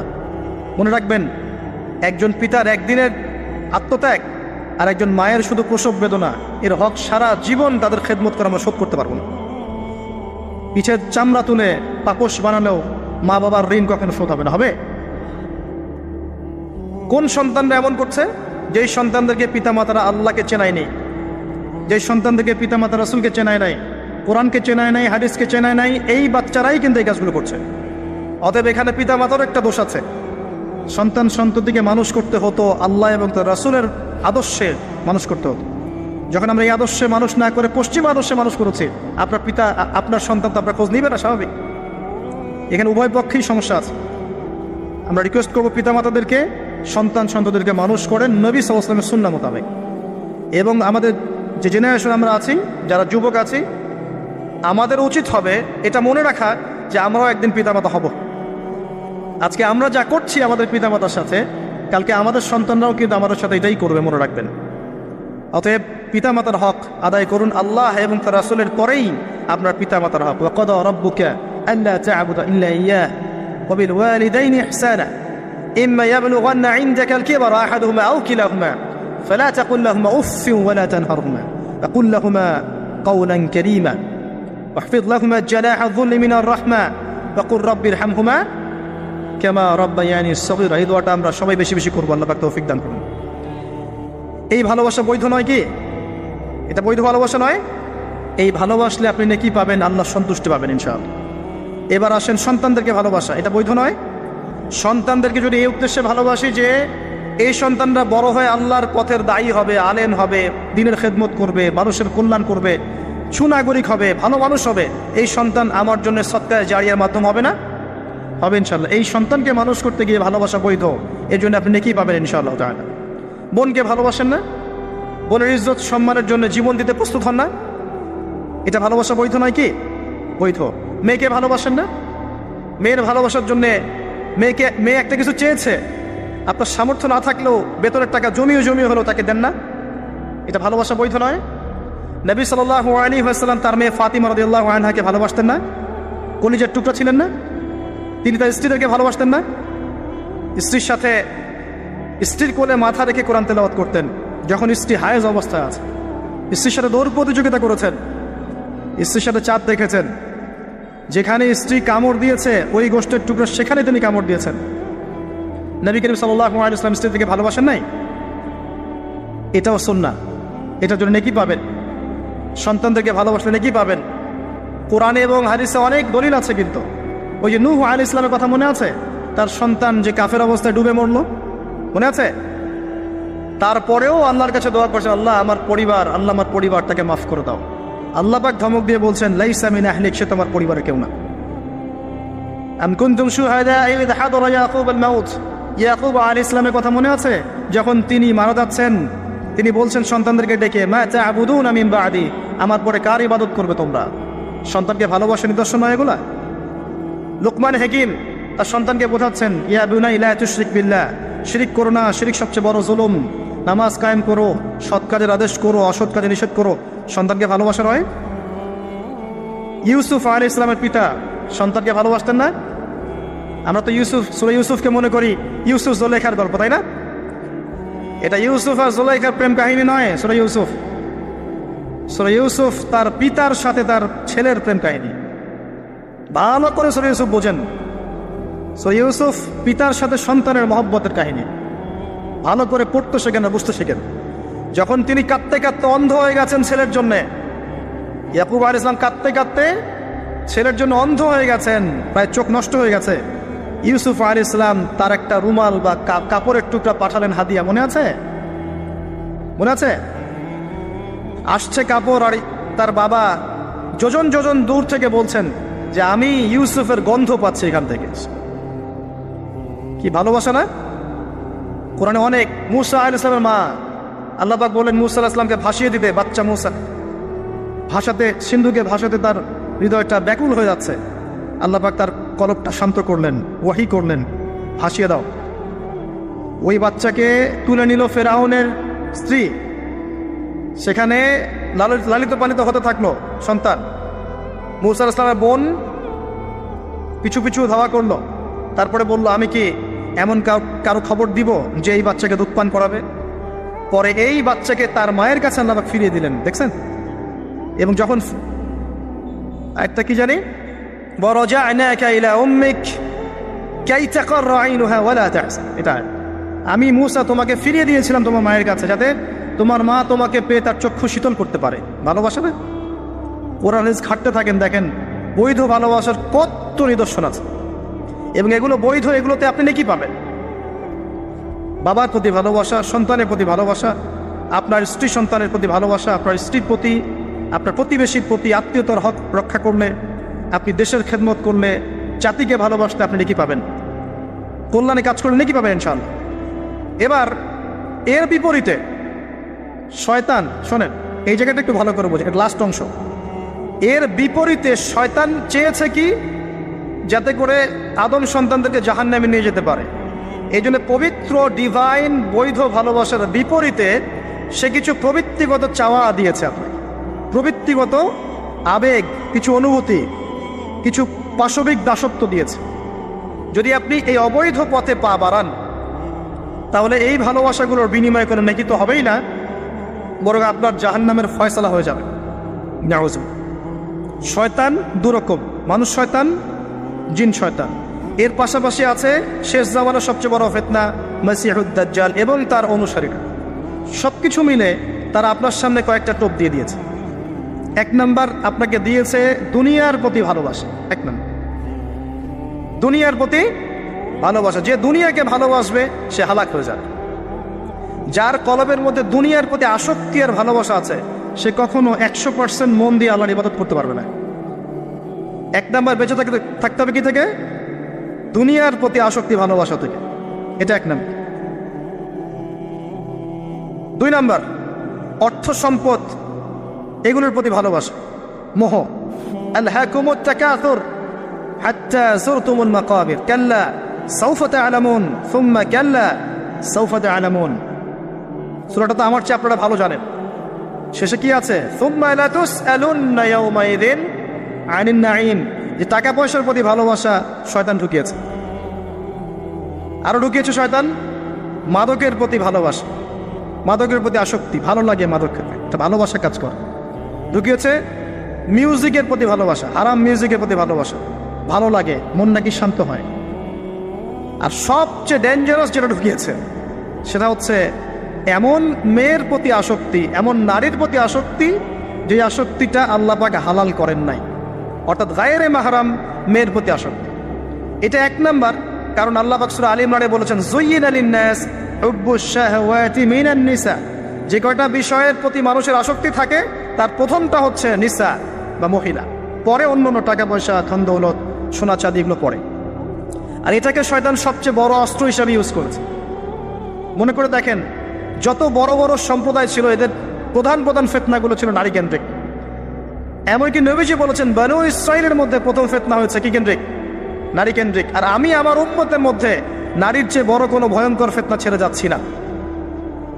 শয়তান এই কয়েকটা ফিতনা, আপনার দুনিয়ার আসক্তি, টাকা পয়সা, ভোগ বিলাস, বাড়ি গাড়ি, ব্যাংক ব্যালেন্স, স্ট্যাটাস, ক্ষমতার ভালোবাসা, আপনার মাদকের ভালোবাসা, গান বাজনার প্রতি ভালোবাসা, অশ্লীলতা, বেয়াপনা, জেনা আর হারাম রিলেশনশিপ, এগুলোর প্রতি শয়তান আসক্তি সৃষ্টি করেছে। এটা হচ্ছে ভালোবাসা নয়, এটা হচ্ছে পাশবিক প্রবৃত্তিগত একটা দাসত্ব। আমার কথা কি বোঝা যায়? ল্যাঙ্গুয়েজ একটু ডিফিকাল্ট মনে হয়। এটা কিন্তু বৈধ ভালোবাসা নয়, যে ভালোবাসলে আপনি নেকি পাচ্ছেন। দুনিয়ার প্রতি আসক্তি থাকলে নেকি পাবেন, পিতা মাতাকে ভালোবাসলে নেকি পাবেন। টাকা পয়সা, ব্যাংক ব্যালেন্স, বাড়ি গাড়ির প্রতি আসক্তি, মোহ থাকলে নেকি পাবেন, ফিতনায় পড়ে যাবেন। কিন্তু আপনি সন্তানকে ভালোবাসলে নেকি পাবেন। একটা হারাম মেয়েকে ভালোবাসলে নেকি পাবেন, আপনি স্ত্রীকে ভালোবাসলে নেকি পাবেন।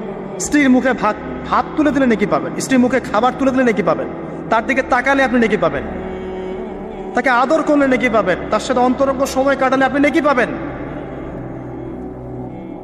আপনি মাদক, এই যে গান বাজনা, পর্নোগ্রাফি, মানে ক্ষমতার দাপট, এই বিষয়গুলোকে ভালোবাসলে নেকি পাবেন, নাকি মায়ের সেবা করলে নেকি পাবেন? বৈধ ভালোবাসা, অবৈধ আসক্তি। এখন এই অবৈধ আসক্তিগুলোর মধ্যে একটা হচ্ছে হারাম মেয়েদের প্রতি ভালোবাসা, যেটা এখন এই মুসলিম সমাজের মহামারী বলা যায়। অন্য পয়েন্টসগুলো আজকে আমি বলার সময় পাচ্ছি না, এগুলো নিয়ে অনেকদিন বলেওছি, ইনশাল্লাহ আগামীতে বলবো। দুনিয়া, মাদক, অন্যান্য বিষয়গুলো পরে টাচ করবো ইনশাল্লাহ। আজকে যে বিষয়টা নিয়ে কথা বলার বেশি দরকার, যেহেতু আগামীতে একটা সময় আসছে যখন এই বিষয়টাকে নিয়ে মানুষ বেশি পাপে লিপ্ত হবে, এই জন্য বলছি। এটা হচ্ছে হারাম ভালোবাসা, আল্লাহ পাক বৈধ করেননি। এমনকি কথা বলার সময় আল্লাহ পাক বলেছেন একজন গায়রে মাহরাম মেয়ে যেন পর্দার আড়াল থেকে কথা বলে, কিছু চাইতে হলে যেন পর্দার আড়াল থেকে চায়, এবং গলার ভয়েসটা যেন কর্কশ হয়। আল্লাহর লিমিটেশনগুলো দেখেন আর বাস্তবতা দেখেন। আল্লাহ পাকের লিমিটেশন হচ্ছে এরকম যে একজন মেয়ে যে আমার স্ত্রী নয়, তার সাথে আপনি ফোনে কথা বলতে পারবেন না, প্রেমালাপ করতে পারবেন না, আপনি তার দিকে কামনার দৃষ্টিতে তাকাতে পারবেন না, আপনি তাকে স্পর্শ করতে পারবেন না, তার সাথে নির্জনে কোথাও সময় কাটাতে পারবেন না। আল্লাহর বাইন্ডিংসগুলো দেখেন। একজন নারীর সাথে ফোনে কথা বললেই কিন্তু সেক্সুয়াল সম্পর্ক হয় না, হয়। একজন গায়রে মাহরাম মেয়ের সাথে যদি আপনি বসে কফি খান তাহলে কিন্তু যৌন সম্পর্ক স্থাপিত হয়নি, এখন হয়। তারপরেও আল্লাহ রাব্বুল আলামিন বলছেন ওয়ালা তাকরাবুজ জিনা, এটার নাম আল্লাহ দিয়েছেন জিনা, আর বলছেন করো না এমনটা নয়, বরং ধার কাছেও যেও না। মানে একটা সীমারেখা দেয়া আছে, একটা মাঠ, এর চারপাশে একটা বাউন্ডারি দেওয়া আছে। বাউন্ডারি বোঝেন তো? আল্লাহ বলছেন মাঠে ঢুকো না, এমনটা বলছেন না। আল্লাহ বলছেন মাঠের বাউন্ডারির কাছেও যেও না। কথা বুঝতে পারছেন? ফল খেও না, না ওয়ালা তাকরাবা হাদিহিশ শাজারা, এই গাছটার কাছেও যেও না। মিলাতে পারছি? আমি বুঝাতে পারছি? আদম এবং হাওয়া আলাইহিস সালাম এই গাছের ফল খেও না, এমন কথা ছিল না। কথা ছিল এই গাছের কাছেও যেও না। একই কথা আল্লাহ বলছেন জেনা করো না নয়, ওয়ালা তাকরাবু জিনা, জেনার কাছেও যেও না। এখন এটা হচ্ছে আল্লাহর নিষেধাজ্ঞার একটা বাইন্ডিংস, লস, একটা পিলার, একটা বাউন্ডারি। আর আপনি বাস্তবতা দেখবেন ভিন্ন, যে গায়রে মাহরাম ছেলে মেয়ে এরা অ্যাডাল্ট, এদের যৌন চাহিদা আছে, সেক্সুয়াল চাহিদা আছে, একে অপরের সাথে কোনো মাহরামের সম্পর্ক নাই। এরা পড়াশোনার নামেই হোক, চাকরি বাকরির নামেই হোক, ভ্যালেন্টাইন্সের নামে হোক, যে কোনো নামে হোক, এরা একে অপরের সাথে মিলেমিশে একাকার। এরা কথা বলছে, কথা বলার পরে আরও কাছে যাচ্ছে, ভালোবাসার প্রণয় বিনিময় করছে, এক পর্যায়ে কফি খাচ্ছে, ডেটিংয়ে যাচ্ছে, ঘুরছে ফিরছে, এই করতে করতে করতে এক পর্যায়ে তারা হারাম জেনায়ও লিপ্ত হয়ে গেল, বিছানায় চলে গেল। এই সম্পর্কের পর দেখা যায় সম্পর্ক ব্রেকআপ, শেষ। এবং এই ঘটনাগুলোর নাম দিচ্ছি আমরা কাছে আসার গল্প। কার কাছে? যার কাছে আল্লাহ যেতেও নিষেধ করেছেন, ওয়ালা তাকরাবুজ জিনা। আর আমরা বলছি না, কাছে আসারই গল্প। কাছে আসার গল্প হতে পারে মায়ের সাথে, মায়ের কাছে আসার গল্প হতে পারে, স্ত্রীর কাছে আসার গল্প হতে পারে, আমার সন্তানের কাছে আসার গল্প হতে পারে, দেশের কাছে আসার গল্প হতে পারে। কিন্তু হারাম জেনার কাছে আসার কোনো গল্প হতে পারে না। কি হতে পারে? জাহান্নামের উপন্যাস হতে পারে। কি হতে পারে? জাহান্নামের আমল নামার একটা উপন্যাস হতে পারে। উপন্যাস বোঝেন না? আল্লাহ পাক এই যে কিয়ামতের মাঠে আমল নামা ছুঁড়ে দিবেন, ছুঁড়ে দিয়ে আমল নামা ঘুরতে থাকবে, কারো ডান হাতে কারো বাম হাতে। যার হাতে আমল নামা আসুক না কেন, যে হাতে আসুক না কেন, আল্লাহ পাক সবাইকে একটা কথা বলবেন, ইকরা কিতাবাক, তুমি তোমার কিতাব পড়ো, কাফা বিনাফসিকা আল-ইয়াওমা আলাইকা হাসিবা, আজকে তুমি তোমার হিসাব নেওয়ার জন্য যথেষ্ট। আমরা সবাই একটা করে উপন্যাস লিখছি, আমরা সবাই একটা করে উপন্যাস লিখছি আমল নামা আমাদের কাজের মধ্য দিয়ে। আর এর চেয়ে ভয়ঙ্কর বিষয়টা হচ্ছে এই উপন্যাসটা আপনাকে পড়তে বলা হবে সবার সামনে। আমার কথা বলে বোঝা যায় না? আমরা একটা গল্প লিখছি আমল নামায়, উপন্যাস লিখছি, যার একটা মোমেন্ট বাদ যাচ্ছে না। এই যে এখন আমরা বসে আছি, এটা আপনার উপন্যাসে উঠে গেছে, আমল নামে উঠে গেছে। মাফ করবেন যদি কালকে আবার দেখেন যে আমল নামাকে উপন্যাস বলে যা ব্যাখ্যা করুন নাবুতা, এবার এই শব্দ দিয়ে আবার তুলকালাম করে ফেলেন। বোঝানোর জন্য বলেছি যুব সমাজ উপন্যাস বোঝে, এই জন্য বলেছি। যুবকরা উপন্যাস বোঝেন না? আপনারা বিভিন্ন উপন্যাস পড়েছেন, যারা জেনারেল লাইনে পড়েছেন অনেক উপন্যাস পড়েছেন, এই জন্য বললাম বোঝানোর জন্যে। আমল নামা কখনো উপন্যাস নয় যে আপনি আর আমি একটা উপন্যাস লিখছি, নিজের গল্প নিজেই লিখছি, নিজের কাজের মধ্য দিয়ে নিজের উপন্যাস নিজেই লিখছি, এবং এটার মধ্যে সবচেয়ে ভয়ঙ্কর কথা হচ্ছে এইটা সবার সামনে আমাকে পড়ে শোনাতে হবে। আমরা কি পারবো? এই জেনা, এই মাদক, এই পর্নোগ্রাফি, হারাম, জুয়া, ক্যাসিনো, অন্যায়, অত্যাচার, বেনামাজি, দুর্নীতি, ঘুষ, সুদ, এইগুলোর সব কথা সবার সামনে পড়ে শোনাতে আমরা কি পারবো আদৌ? আমরা কি প্রস্তুত? পড়তে কিন্তু হবেই ভাই, সবাইকে পড়তে হবে। আলেম, জালেম, কাফের, মুশরিক, মুনাফিক সবাইকে পড়তে হবে। ইকরা কিতাবাক, এক বচনে এসেছে, মানে এক একজন মানুষকে আল্লাহ পাক বলছেন যে তুমি তোমার বই পড়ে, তোমার কিতাব পড়ে শোনাও। কাফা বিনাফসিকা আল-ইয়াওমা আলাইকা হাসিবা, আজকে তুমি তোমার হিসাব নেওয়ার জন্য যথেষ্ট। আল্লাহ পাক আমাদেরকে কথার গভীরতা বোঝার তৌফিক দান। এই হারাম জিনিসগুলোর মধ্যে সবচেয়ে ডেঞ্জারাস এই ফ্রি মিক্সিং। ফ্রি মিক্সিং কি জিনিস? একজন বেগানা মেয়ে একজন বেগানা ছেলের সাথে মিক্স। এখন আপনি কথাগুলো মনে হচ্ছে রূপকথার মতো মনে হবে, কারণ বাস্তবতার সাথে কোনো মিল নাই। বাস্তবতায় আপনি গিয়ে দেখবেন যে স্কুলে পড়ছে মাশাআল্লাহ গায়রে মাহারাম, গায়রে মাহারাম ছেলে মেয়ে, এবং নাম দিচ্ছে এরা friends, just only friends, friends only, বন্ধু, ক্লাসমেট। কিন্তু এর বয়স মাশাআল্লাহ 16, এর বয়স 20, বা এর বয়স 15, এর বয়স 18। উভয়ের যৌন চাহিদা হয়েছে বালেগ এবং বালেগা।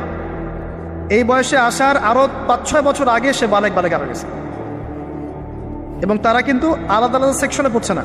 এমন যদি হতো মেয়েদের আলাদা স্কুল, মেয়ে টিচার, মেয়েরা পড়ছে, কোনো সমস্যা নেই, টোটালি বৈধ এবং সুন্দর, ভালো সিস্টেম। ছেলেদের আলাদা স্কুল কলেজ, ছেলেরা আলাদা পড়ছে, আলাদা, কোনো সমস্যা নেই। সমস্যা কোথায়? যখন এক ছাদের নিচে আমি সবাইকে বসিয়ে দিয়েছি এবং এরা একে অপরের সাথে মিক্স করছে। যেখানে আল্লাহ বলছেন কাছেও যেও না, এরা কথা বলছে, নোট চেঞ্জ করছে, একে অপরের সাথে গ্রুপ স্টাডি করছে, কফি খাচ্ছে, দেখা সাক্ষাৎ করছে, ডেটিং করছে, একে অপরের সাথে যৌন মিলনও করছে, একে অপরের সাথে বসে পর্ন দেখছে, যৌন মিলন করছে, সেক্সুয়াল সম্পর্ক স্থাপন করছে, এবং মানুষ বুঝাচ্ছে এদেরকে এই সম্পর্কটা বৈধ, ভালো সম্পর্কটা পবিত্র, পরে বিয়ে করে নিলে হয়ে গেল। কারণ এই হচ্ছে এটা বাস্তবতা। বাস্তবতার সাথে ওয়ালা তাকরাবু জিনা আয়াতের কোনো মিল আছে? বাস্তবতা এক জায়গায়, কোরআন এক জায়গায়। এরপরে দাবি করছি আমরা মুসলিম, স্টিল আমরা দাবি করছি আমরা মুসলিম।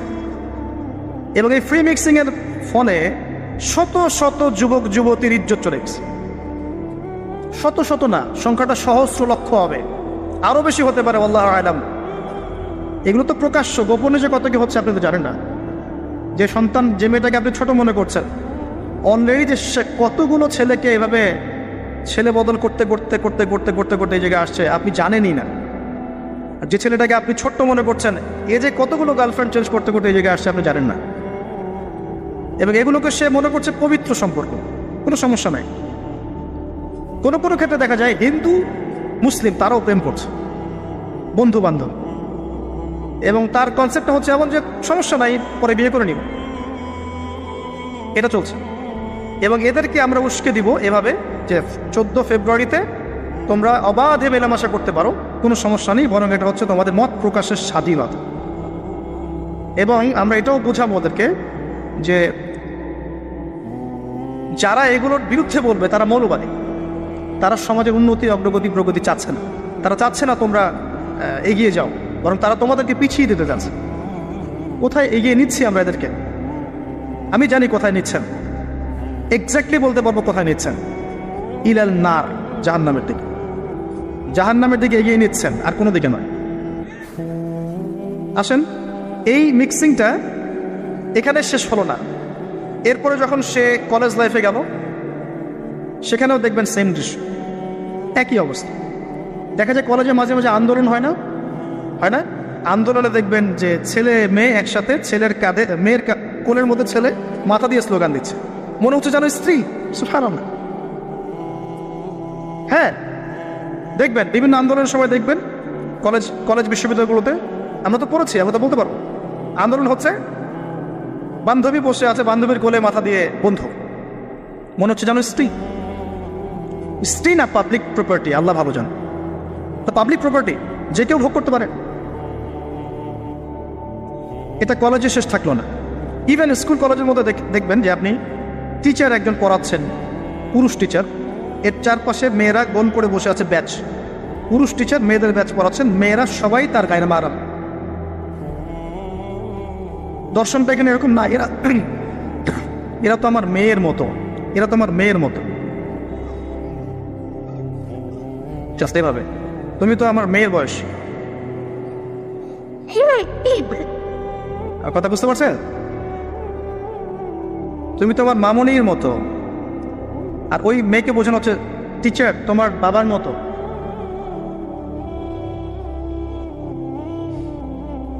একটা পুরুষ টিচার, চারপাশে মহিলা মেয়েরা বসে আছে, সবাই অ্যাডাল্ট, সবার সাথে তার বিয়ে জায়েজ, সবার সাথে তার বিয়ে শরীয়ত সম্মতভাবে জায়েজ। তারপরে একটা ফিলোসফি দর্শন ঢুকিয়ে দিয়ে তুমি তোমার মেয়ের মতো, অহরহ মেয়েদের ইজ্জত হারাচ্ছে, অহরহ। আপনারা সেকুলার পত্রিকাগুলো এবং মিডিয়াগুলো ঘাটতে থাকেন, দেখেন কি পরিমাণে ছাত্রীদেরকে টিজিংটা বেড়েছে, কি পরিমাণে বেড়েছে। এমন অনেক ছাত্রী আছে, আমি বিভিন্ন রাষ্ট্রের নিউজ দেখি যে টিচাররা, একটা স্কুলের টিচাররা মিলে প্রাইমারি স্কুল থেকে শুরু করে হাই স্কুল পর্যন্ত অসংখ্য ছাত্রীকে রেপ করেছে, ভিডিও ধারণ করেছে, এখানে মহিলা টিচাররা ইনভলভ ছিলেন, এমন নিউজ এসেছে।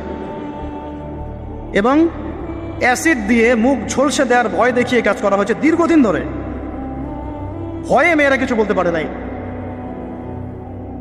আবার সেদিন একটা রেপিস্টেড ক্রাইম দেখলাম, র্যাব ধরেছে, র্যাবের অফিসার যিনি ব্রিফ করছেন তিনিও অবাক, যে আমরা অবাক হয়ে গেছি এর ঘটনা দেখে। সে রেপিস্ট কিন্তু মুসলিম না, ভাগ্যিস সে অন্য ধর্মের না, যদি মুসলিম হতো তাহলে এটা নিয়ে আবার প্রচারণা শুরু হয়ে যেত। আমি তার ধর্মের নাম বলবো না, আমি জানি তার ধর্ম এটা শিক্ষা দেয়, যেভাবে ইসলাম এটা শিক্ষা দেয় না, অন্য ধর্ম এটা শিক্ষা দেয়। সে কি করেছে, রেপ করার পরে মেয়ে যেন গর্ভবতী না হয় সে সেভাবে তার শারীরিক একটা মেডিকেল ট্রিটমেন্ট করিয়েছে। আমি জানি না, আসলে আমি এইসব বিষয়ে খুব একটা ভালো জানি না। এমন এমন এমন কিছু পদ্ধতি এখন নাকি বের হয়েছে যে যৌন সম্পর্ক স্থাপন করলেও কনসেপ্ট করবে না, ছেলে তার মধ্যে সেটা করিয়েছে, যাতে সে গণহারে রেপ করতে পারে, একটার পর একটা কেউ প্রেগনেন্ট না হয়। র্যাবের অফিসার ব্রিফ করছেন, দেখেন ভিডিও, ফ্রি মিক্সিং। যেখানে যাবেন, কলেজে আপনি যাবেন, আবার দেখবেন কখনো কখনো যে ছেলেদের ব্যাচ পড়াচ্ছেন মহিলা টিচার, ছেলেদের ব্যাচ মহিলা টিচার। তুমি তো আমার ছেলের মতো, আর তাকে শেখানো হচ্ছে যে সে তো তার মায়ের মতো। আবার আমাদের ঢাকা শহর অত্যাধুনিক যে প্রতিষ্ঠানগুলো আছে, এখানে গিয়ে দেখবেন যে ফর্মাল ড্রেসে মিস ক্লাস নিচ্ছে, formal dress, shirt pant tie. আবার বিভিন্ন জায়গায় গিয়ে দেখবেন মহিলারা এভাবে শার্ট প্যান্ট গেঞ্জি জিন্স পরে ঘুরে বেড়াচ্ছে, শপিং মলসে, এয়ারপোর্টে, ওইখানে এইখানে সব জায়গায় চারপাশে। এটা তো ফ্রি মিক্সিংয়ের সাথে আরেকটা ভাব হলো কি, নবী সাল্লাল্লাহু আলাইহি ওয়াসাল্লাম বলেছিলেন যে শেষ জামানে এক শ্রেণী মেয়ে বের হবে যারা কাপড় পরেও নগ্ন থাকবে। এরা সেই ক্যাটাগরির যাদের ব্যাপারে আল্লাহ রাসূল বলেছেন তারা জান্নাতে যাবেও না, জান্নাতের গন্ধও পাবে না। শুধু ফ্রি মিক্সিংটাই সমস্যা না, এবং এটা শুধু স্কুল এবং কলেজে সীমাবদ্ধ নেই, চাকরির ক্ষেত্রেও দেখবেন সেই অফিসের বসের হাতে অনেক মেয়ে নির্যাতিত হয়েছে,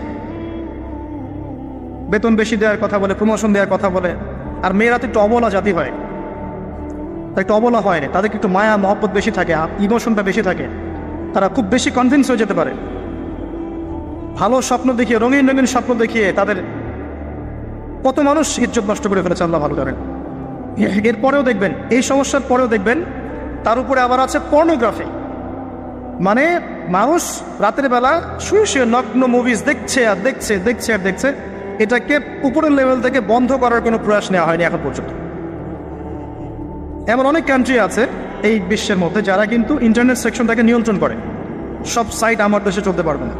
ইভেন আমরা যে হারে ফেসবুক চালাই, চাইনিজরা কিন্তু এভাবে চালায় না, ওদের সামাজিক যোগাযোগ আলাদা মাধ্যম আছে, জানেন, সব জায়গায় একটা রেস্ট্রিক্টেড ব্যবস্থা আছে।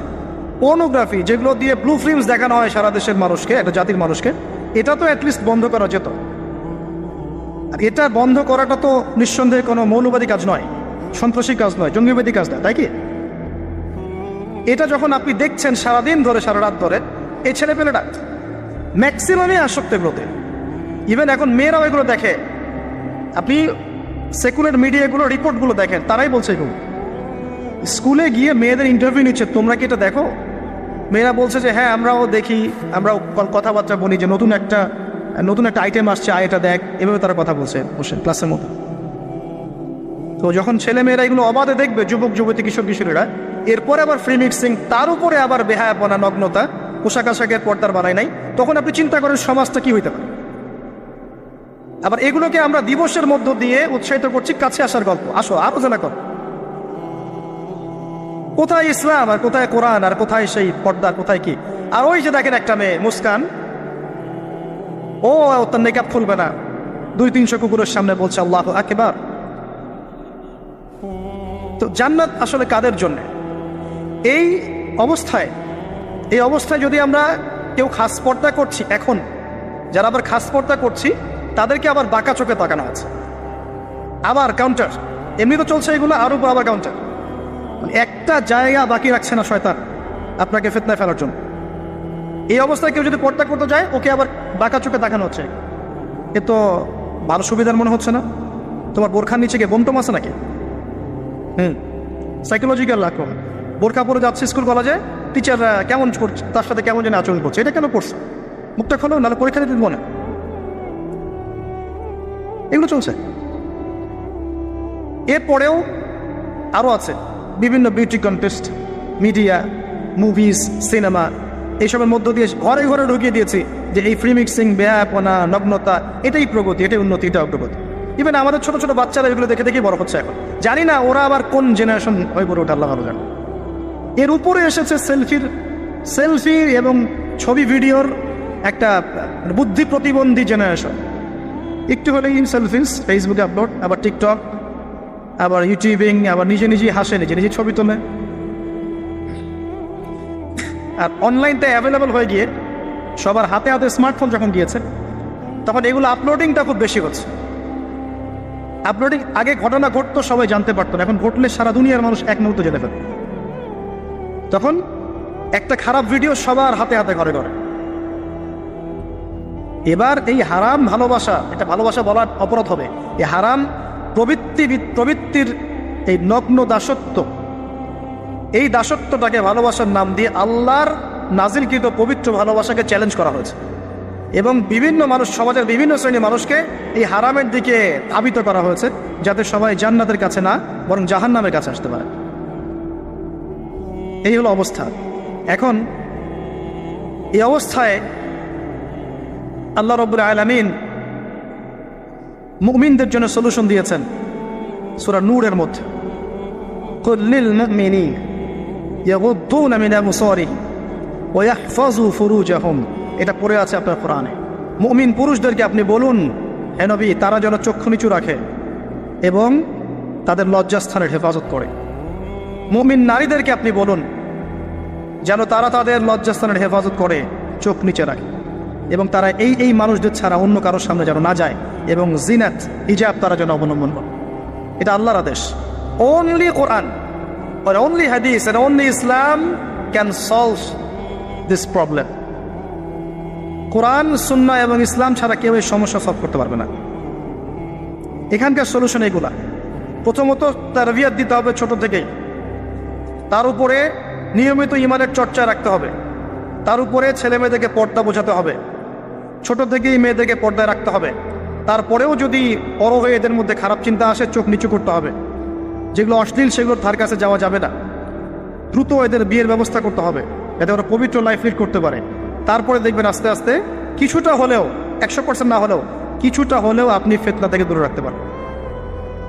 আর যত বেশি এই ভোগবাদী, বস্তুবাদী, এই পশ্চিমাদের ধাঁচে আপনি সন্তানকে গড়ে তুলবেন, কাছে আসার নাম দিয়ে জেনা করাবেন, ফ্রি মিক্সিংয়ে নেবেন, পর্নোগ্রাফিকে অবাধ লাইসেন্স দিয়ে দিবেন, মাদকাসক্ত ওই যুব সমাজকে ফেরানোর কোনো পথ পদ্ধতি অবলম্বন করবেন না, হিজাবের প্রতিবন্ধকতা করবেন, তত বেশি সমাজ আস্তে আস্তে আস্তে আস্তে অধঃপতন, অতল দলে যেতে থাকবে।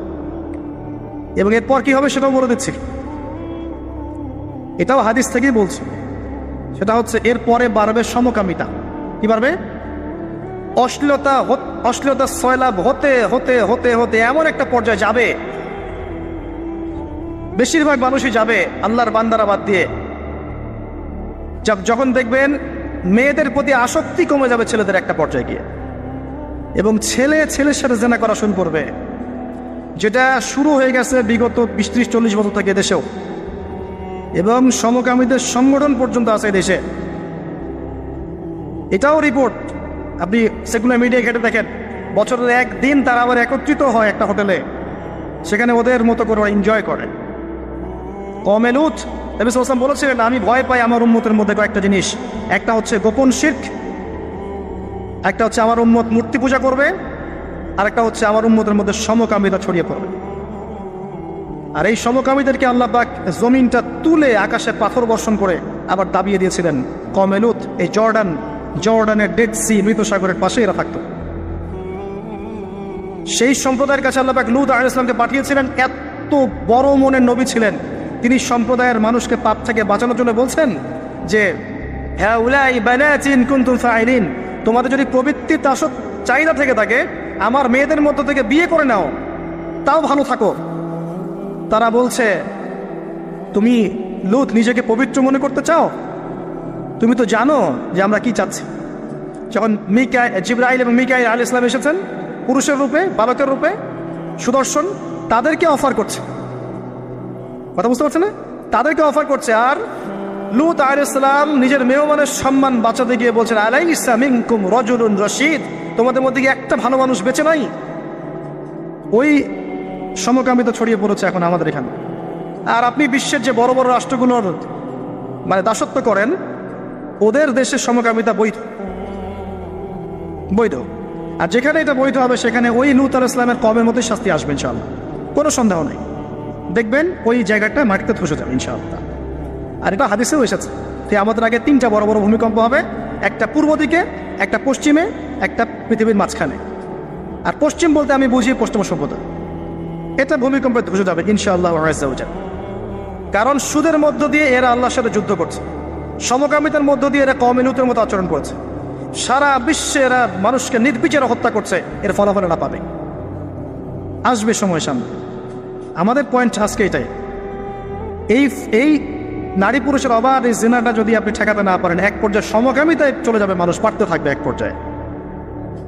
শাস্তি ভাই, নবী সাল্লাল্লাহু আলাইহি ওয়াসাল্লাম দেখে এসেছেন মেরাজের রাত্রে যে জেনাকারী পুরুষ আর নারীর শাস্তি দেখেছেন স্পেশাল একটা চুলা, জাহান্নামের ভিতরে স্পেশাল একটা চুলা বানিয়েছেন আল্লাহ পাক, যার নিচের দিকটা এরকম প্রশস্ত, মাথাটা চিকন, নিচ থেকে আগুন দাউ দাউ করে জ্বলছে, আর এই আগুনের সাথে সাথে মানুষগুলো লাফিয়ে উঠছে।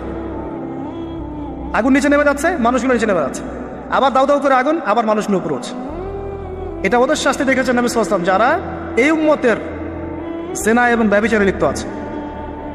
আর আপনাকে আমি বলে রাখি, শুধু সেক্সুয়াল সম্পর্কটাই জেনা নয়, বরং ওই যে আপনি কথা বলছেন, ওই যে কফি খাচ্ছেন, হাতে স্পর্শ করছেন, চুল ধরছেন, জড়িয়ে ধরছেন, প্রেমপত্র লিখছেন, সবই জেনা টোটালি। এই প্রতিটা কাজ স্ত্রীর সাথে করলে প্রত্যেকটা কাজের বিনিময়ে নেকি পাবেন আপনি। আর এই প্রতিটা কাজ আপনি ওর সাথে করলে আপনি প্রত্যেকটা কাজের বিনিময়ে জাহান্নামের দিকে যাচ্ছেন। শুধু এভাবে স্পর্শ করা, গায়ের মাহরাম মেয়েকে এভাবে স্পর্শ করা, একটা হাদিসে নবীজি বলেছেন মাথার মধ্যে লোহার পেরেক বসানোর চাইতে বেশি জঘন্য কাজ। মানে একবার করে স্পর্শ করার শাস্তি হচ্ছে মাথায় আল্লাহ পাক লোহার পেরেক বসানো। আর বিবাহিত, এটা তো বললাম অবিবাহিত জেনারেশন, যাদের মধ্যে আবেগটা বেশি থাকে। আর যারা বিবাহিত দেখবেন ওদের মধ্যেও বিভিন্ন সিরিয়াল দিয়ে, সিনেমা দিয়ে, মুভি দিয়ে, নাটক দিয়ে পরকীয়ার দিকে উস্কানো হচ্ছে। মনে হচ্ছে পরকীয়া একটা স্বাভাবিক বিষয়। আর এখন ম্যাক্সিমাম পরিবারের মধ্যে পরকীয়া ঢুকে গেছে। দেখবেন স্বামী জানেই না স্ত্রী পরকীয়া করছে, স্ত্রীও জানে না স্বামীর কটার সাথে অ্যাফেয়ার। হ্যাঁ, এবং এগুলো করলে কেউ খারাপ বলবে না। আবার এগুলো করলে এবং জেনা করলে কেউ খারাপ বলবে না। খারাপ তখন বলবে যখন আপনি সাহস করে আরেকটা বিয়ে করতে যান। এটা দুনিয়া। এখন আপনি সাহস করে বৈধ একটা বিয়ে করলে মানুষ আপনার দিকে বাঁকা চোখে তাকাবে, চরিত্র খারাপ মনে হয়। কিন্তু বিবাহিত হওয়ার পরেও একটা স্ত্রী নিয়ে আছেন, এদিকে 10টার সাথে পরকীয়া, কোনো সমস্যা নেই। অথবা বিয়ে না করে আপনি 1000টা মেয়ের সাথে জেনা করছেন, বারে যাচ্ছেন, এই পতিতালয়ে যাচ্ছেন, ধনির দুলাল হলে ওখানে গিয়ে আদা খাচ্ছেন, মাদক খাচ্ছেন, সেক্স করে বাসায় ফিরছেন, কোনো সমস্যা নেই। কিন্তু আপনি যদি বলেন বাবা আমার বিয়েটা একটু তাড়াতাড়ি দিন, আমার চাহিদা আছে, আমার বয়স হয়েছে 20-25 হয়ে গেছে, আমাকে বিয়ে দিন। এখন কিসের বয়স তোমার বিয়ে করা? আগে 30-35 হোক, নিজের পায়ে দাঁড়াও আগে। ও নিজের পায়ে দাঁড়াতে দাঁড়াতেই ও জাহান্নামের পায়ে দাঁড়িয়ে গেছে। এদিকে নিজের মেয়ে মেয়েদের চাহিদা আরও আগে শুরু হয়। এবং তারা তো মুখ ফুটে সব বলতে পারে না, বাট তাদের চাহিদা আমার হচ্ছে বেশি আছে। আপনি যেভাবে একটা মেয়েকে দেখে প্রলুব্ধ হন, একটা মেয়েও আপনাকে দেখে প্রলুব্ধ হয়। তারা বলতে পারে না, ভিতরে ভিতরে পাপ করতে পারে।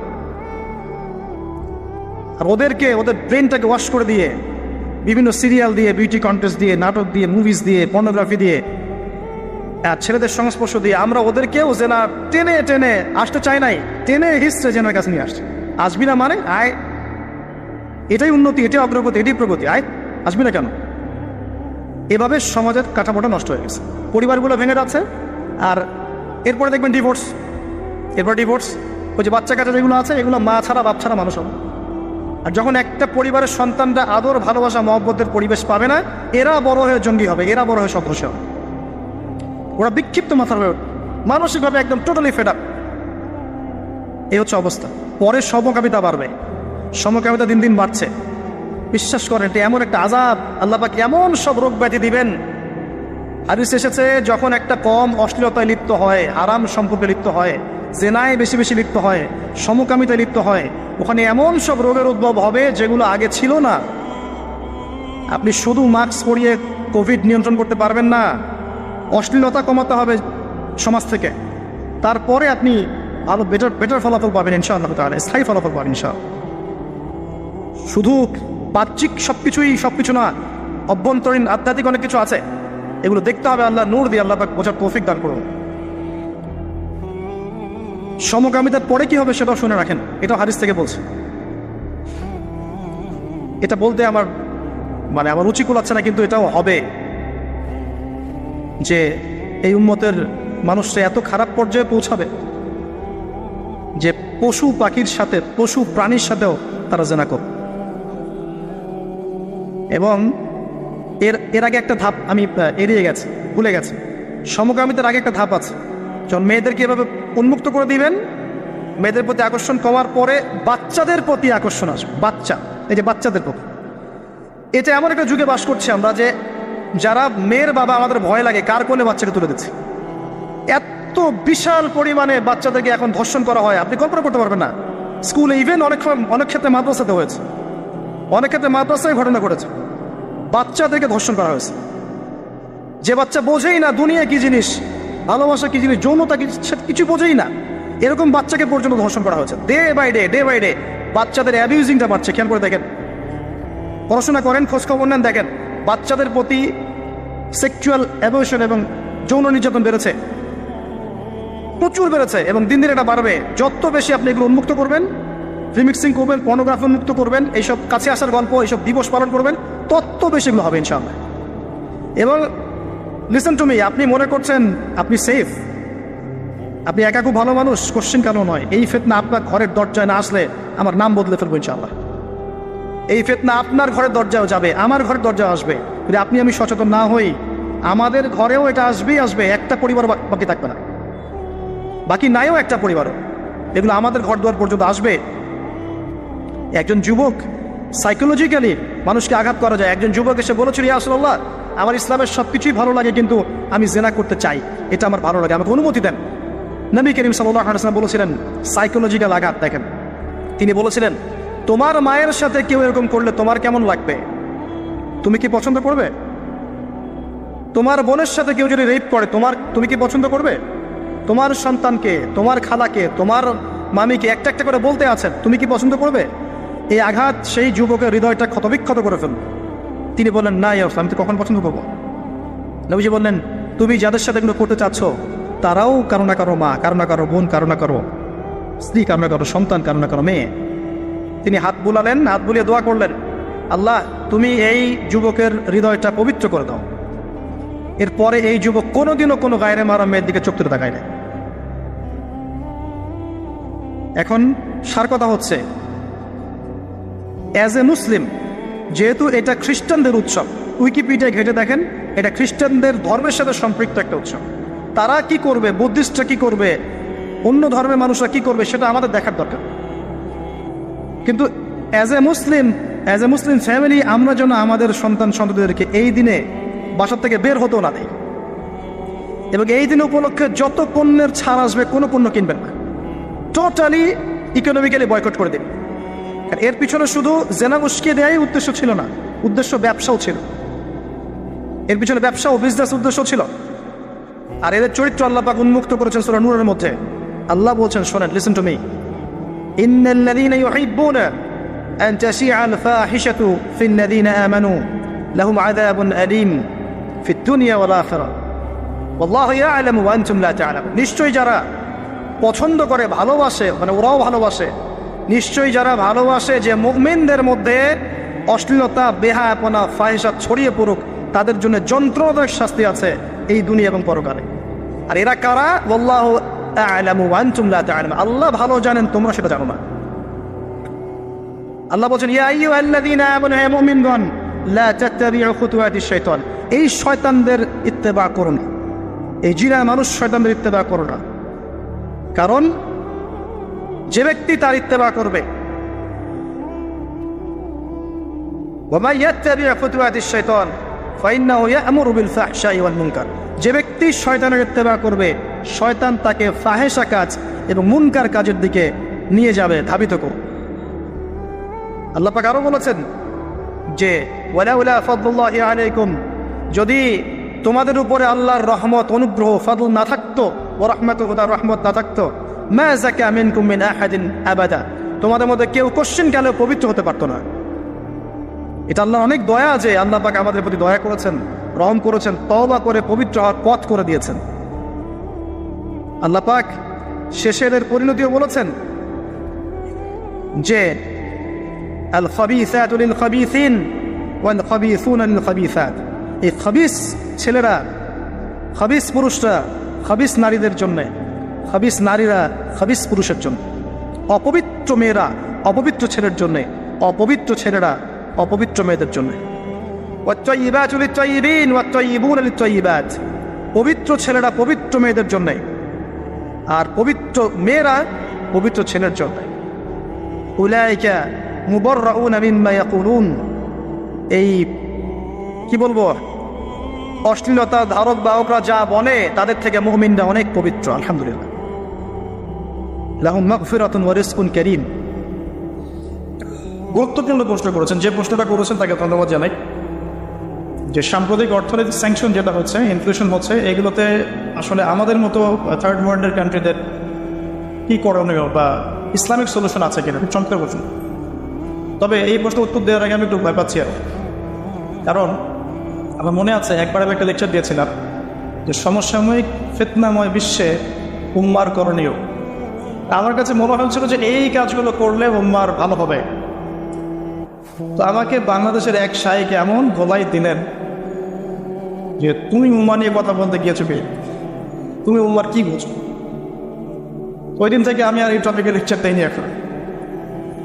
তো ওই দিন খুব কষ্টও পেয়েছিলাম, তখন মনে হচ্ছিল যে তাহলে উম্মা নিয়ে চিন্তাভাবনা কি শুধু এক শ্রেণীর মানুষই কম, আমাদের কোনো রাইটস নাই উম্মা নিয়ে কথা বলার? কী কী কাজ করলে উম্মার কল্যাণ হবে এটা নিয়ে বলার কোনো অধিকার আমাদের নাই? যেটা আমরা বলি যে সবাই যদি জ্ঞান অর্জন করে উম্মার জন্য কল্যাণ, সবাই যদি জ্ঞান অনুযায়ী আমল করে উম্মার জন্য কল্যাণ, ইসলামিক নলেজের সাথে যদি জেনারেল নলেজ একসাথে পড়াশোনা করে উম্মার জন্য ভালো হবে, সায়েন্সের দিকে অগ্রগতি করলে উম্মার জন্য ভালো হবে, ফ্যামিলিগুলো যদি আমাদের ইসলামিক হয় ভালো হবে। আমরা যদি ইউনাইটেড ওয়ান উম্মা প্ল্যাটফর্ম ক্রিয়েট করতে পারি বা এই কনসেপ্ট ব্যবহার করে উম্মার জন্য ভালো হবে, ইকোনমি সমৃদ্ধ করতে পারলে ভালো হবে, পলিটিক্যাল লিডারদের সাথে ফাসাদে না জড়িয়ে তাদেরকে সদুপদেশ দেওয়ার মধ্য দিয়ে যদি রাষ্ট্রকে উন্নত করা যায় উম্মার জন্য ভালো হবে, এই কনসেপ্টগুলো বলার অধিকার তাহলে আমাদের নাই। সেদিন আমাদের কাছে মনে হচ্ছিল আর কি। তো এখন যে প্রশ্ন করেছেন তো আরও বিপদে পড়তে যাচ্ছি আর। তো তারপরে আমি আমার ক্ষুদ্র জ্ঞানে কয়েকটা পয়েন্ট বলছি, যে পয়েন্টসগুলোর উপর যদি আমল করা যায় ইনশাআল্লাহ তাআলা ইকোনমিক সেকশনে ব্যক্তি, সমাজ, পরিবার, রাষ্ট্রের জন্য ভালো হবে ইনশাআল্লাহ। এটা আমার ক্ষুদ্র জ্ঞানে, আমার চেয়ে যারা ভালো জানেন তারা আরও ভালো বলতে পারেন। আর আমি বারবার একটা কথা বলি, যে সেকশনে যে বেস্ট তার কাছে সেটা জিজ্ঞাসা করবেন।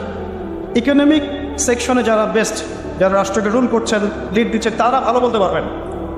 তা আমি ইসলামিক বিষয়টার সাথে একটু বা কম্বিনেশন করে একটা অ্যান্সার দেওয়ার চেষ্টা করছি। এক নাম্বার, হাতে পায়ে অনুরোধ করছি করজোর করে যে অনতি বিলম্বে জাকাত ভিত্তিক অর্থনীতি চালু করে একটা,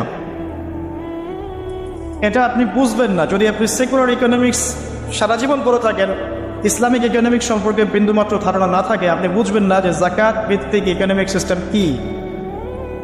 এই খাতগুলো সম্পর্কে জানেন, ওলামা কেরামদের সাথে পরামর্শ করেন। প্রত্যেক বছর কোটি কোটি টাকা বাংলাদেশে জাকাত তোলা সম্ভব, এবং সেটাকে যদি রাষ্ট্রীয়ভাবে কালেক্ট করা যায়, যাতে নেশাব পরিমাণ সম্পদ হয়েছে, এটা দিয়ে অনেক সমস্যার সমাধান হয়ে যাবে রাষ্ট্রীয়। এটা এক নাম্বার, এটা আমার রিকোয়েস্ট। 2 নাম্বার, সকল প্রকার অপচয় বন্ধ করে দিতে হবে। সকল প্রকার অপচয়, শুধু মসজিদের এসির দিকে চোখ দিলাম, চট্টপটন যেখানে অপচয় হচ্ছে সেখানেই চোখ দিতে হবে। সলিউশনের ক্ষেত্রে সাম্প্রদায়িক চিন্তা করা যাবে না। মসজিদের এসি কি খুব কোষ করে ফেলেছে? যারা বিলাসিতায় ব্যস্ত আছে দেশে, তাদের বাসায় কি এসি নাই? এক কথায় যত প্রকার অপচয় আছে সমস্ত অপচয় বন্ধ করতে হবে। এবং এই অপচয় কিন্তু গভর্নমেন্টের চেয়ে বেশি করে জনগণ, এটা জানেন? গভর্নমেন্টের চেয়ে বেশি অপচয় আমরা করি। আমরা বিদ্যুৎ অপচয় করি, গ্যাস অপচয় করি, তেল অপচয় করি, আমরা অপচয় পেটু। চট্টপটন চেঞ্জ করতে হবে। 2 নাম্বার, তা আবার ভিউয়ার। 3 নাম্বার, যত দুর্নীতিবাজ আছে সবগুলোর তালিকা করতে হবে।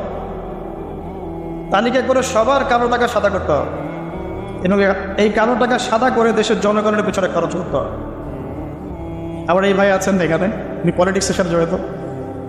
একজন অনেস্ট পলিটিশিয়ানের বক্তব্য এমন হবে যে আমার নিজের সম্পত্তির মধ্যেও যদি কালো কোনো টাকা থাকে, এটাও সাদা করে জনগণের জন্য দিয়ে দিতে চায়। তখন আল্লাহ পাক কি করবেন জানেন? ওই পলিটিশিয়ানকে কিয়ামতের মাঠে নূরের মিম্বর দান করবেন, কারণ তিনি ন্যায় বিচার করেছেন। ন্যায় বিচার করেছেন। এখন একটু পরিসংখ্যান আমাদের বাইরে দিতে পারবে যে পুরো মানে সামাজিকভাবেই বলেন আর পলিটিক্যালি বলেন, কত কোটি কোটি টাকা আমাদের দুর্নীতি আছে। সুইস ব্যাংকের খবর নেন, শেয়ার বাজারের খবর নেন, রাষ্ট্রীয় বড় বড় যে খাতগুলোতে দুর্নীতি হয়েছে একটু খবর নেন। খবর নিয়ে দেখেন কত কোটি কোটি টাকার দুর্নীতি হচ্ছে। এগুলোকে সাদা করেন, জনগণের কল্যাণে ব্যয় করেন, কিসের তেলের দাম আর কিসের গ্যাসের দাম দেবেন, সব ঠিক আছে। তারপর সাস্টেইনেবল অ্যাসেট বলতে যা বোঝায়, এই ধরনের অ্যাসেটের দিকে ফোকাস করতে হবে।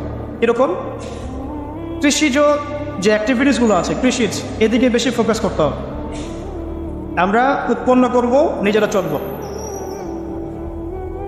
গোল্ড অ্যান্ড সিলভার এগুলোর দিকে বেশি ফোকাস করতে হবে, মার্কিন ডলারের দিকে নয়। বিকজ মার্কিন ডলারও অচিরেই কলাপস করে যাবে, দেখে নিয়ে। আমি কি একদিন বলেছিলাম যে টাকার মান কমে যাবে? এখন বললাম অচিরেই এমন একটা সময় আসবে ইনশাআল্লাহ তাআলা এই মার্কিন ডলারও কলাপস করে যাবে। এখন তো ডলার হচ্ছে হার্ড কারেন্সি আর বাকিগুলো সফট কারেন্সি, মানে ডলারের মধ্যে মনে হয় সোনা লাগানো আছে। আপনি 112 টাকা বা 17 টাকা দিয়ে $1 কিনবেন। কি জন্য কিনবো? তোমার টাকা এত মান কেন, আমার টাকা এত কম মান কেন? ওই যে পেট্রো ডলার মনিটারি সিস্টেম পড়েন ভালো করে। আপনি যদি এক ব্রিফকেস বাংলাদেশি টাকা নিয়ে গিয়ে এরা কোনো কান্ট্রির লিডারকে বলেন যে আমাকে এই 1 কোটি টাকার তেল দাও, সে দিবে না, সে আপনাকে তেল দিবে না যতক্ষণ না আপনি ওই টাকাটাকে ডলারে কনভার্ট করছেন ততক্ষণ পর্যন্ত। এই হলো পেট্রো এবং ডলার মনিটারি সিস্টেম, যেটা সারা ওয়ার্ল্ডকে শোষণ করছে এখন। এর ফলশ্রুতিতে ডলার হচ্ছে ওয়ার্ল্ডের সুপিরিয়র কারেন্সি, ও যা ইচ্ছা তাই করতে পারে। এই কারণেই তো China, Russia, Brazil, India, Iran এরা সবাই মিলে ব্রিক্স তৈরি করেছে, যে যাতে করে ডলারের এগেনস্টে কোনো কারেন্সি লঞ্চ করা যায়। তখন IMF এর কাছে এত চুক্তি হবে না ওদেরকে। এখন এরা স্বৈরাচারিতা করছে, স্বৈরাচারিতা। মানও কমাচ্ছে, সুদের হারও বাড়াচ্ছে। টাকার মানও কমাচ্ছে, সুদের হারও বাড়াচ্ছে। মানে কি বলবো, যে এটা গলায় দড়ি দিয়ে পেঁচিয়ে, মানে কি আমার আসলে বাজা নাই। 2 দিক থেকে চাপে ফেলা, টাকার মান কমিয়ে ফেলা, সুদ বাড়িয়ে দেওয়া। আরে সুদ তো আমাদেরকে শোধ করতেই হবে, লোন নিলে সুদ শোধ করতে হবে না? তো গোল্ড অ্যান্ড সিলভারের দিকে ফোকাস করা যায়, কৃষিজ দিকে ফোকাস করা যায়। এবং আমাদের কান্ট্রিতে কিন্তু প্রচুর সম্পদ আছে। এই সম্পদগুলো সুষ্ঠু আরোহণ যদি সম্ভব হয়, ইনশাআল্লাহ আমরা সুপিরিয়র হব ইনশাআল্লাহ। তবে এই কাজটা যতটা সহজে বললাম এত সহজ নয়। এর জন্য আমাদের পক্ষ থেকে গভর্নমেন্টের প্রতি সহযোগিতা থাকতে হবে। শুধু সমালোচনা আর মানে বিদ্রোহ করা সুযোগ পেলেই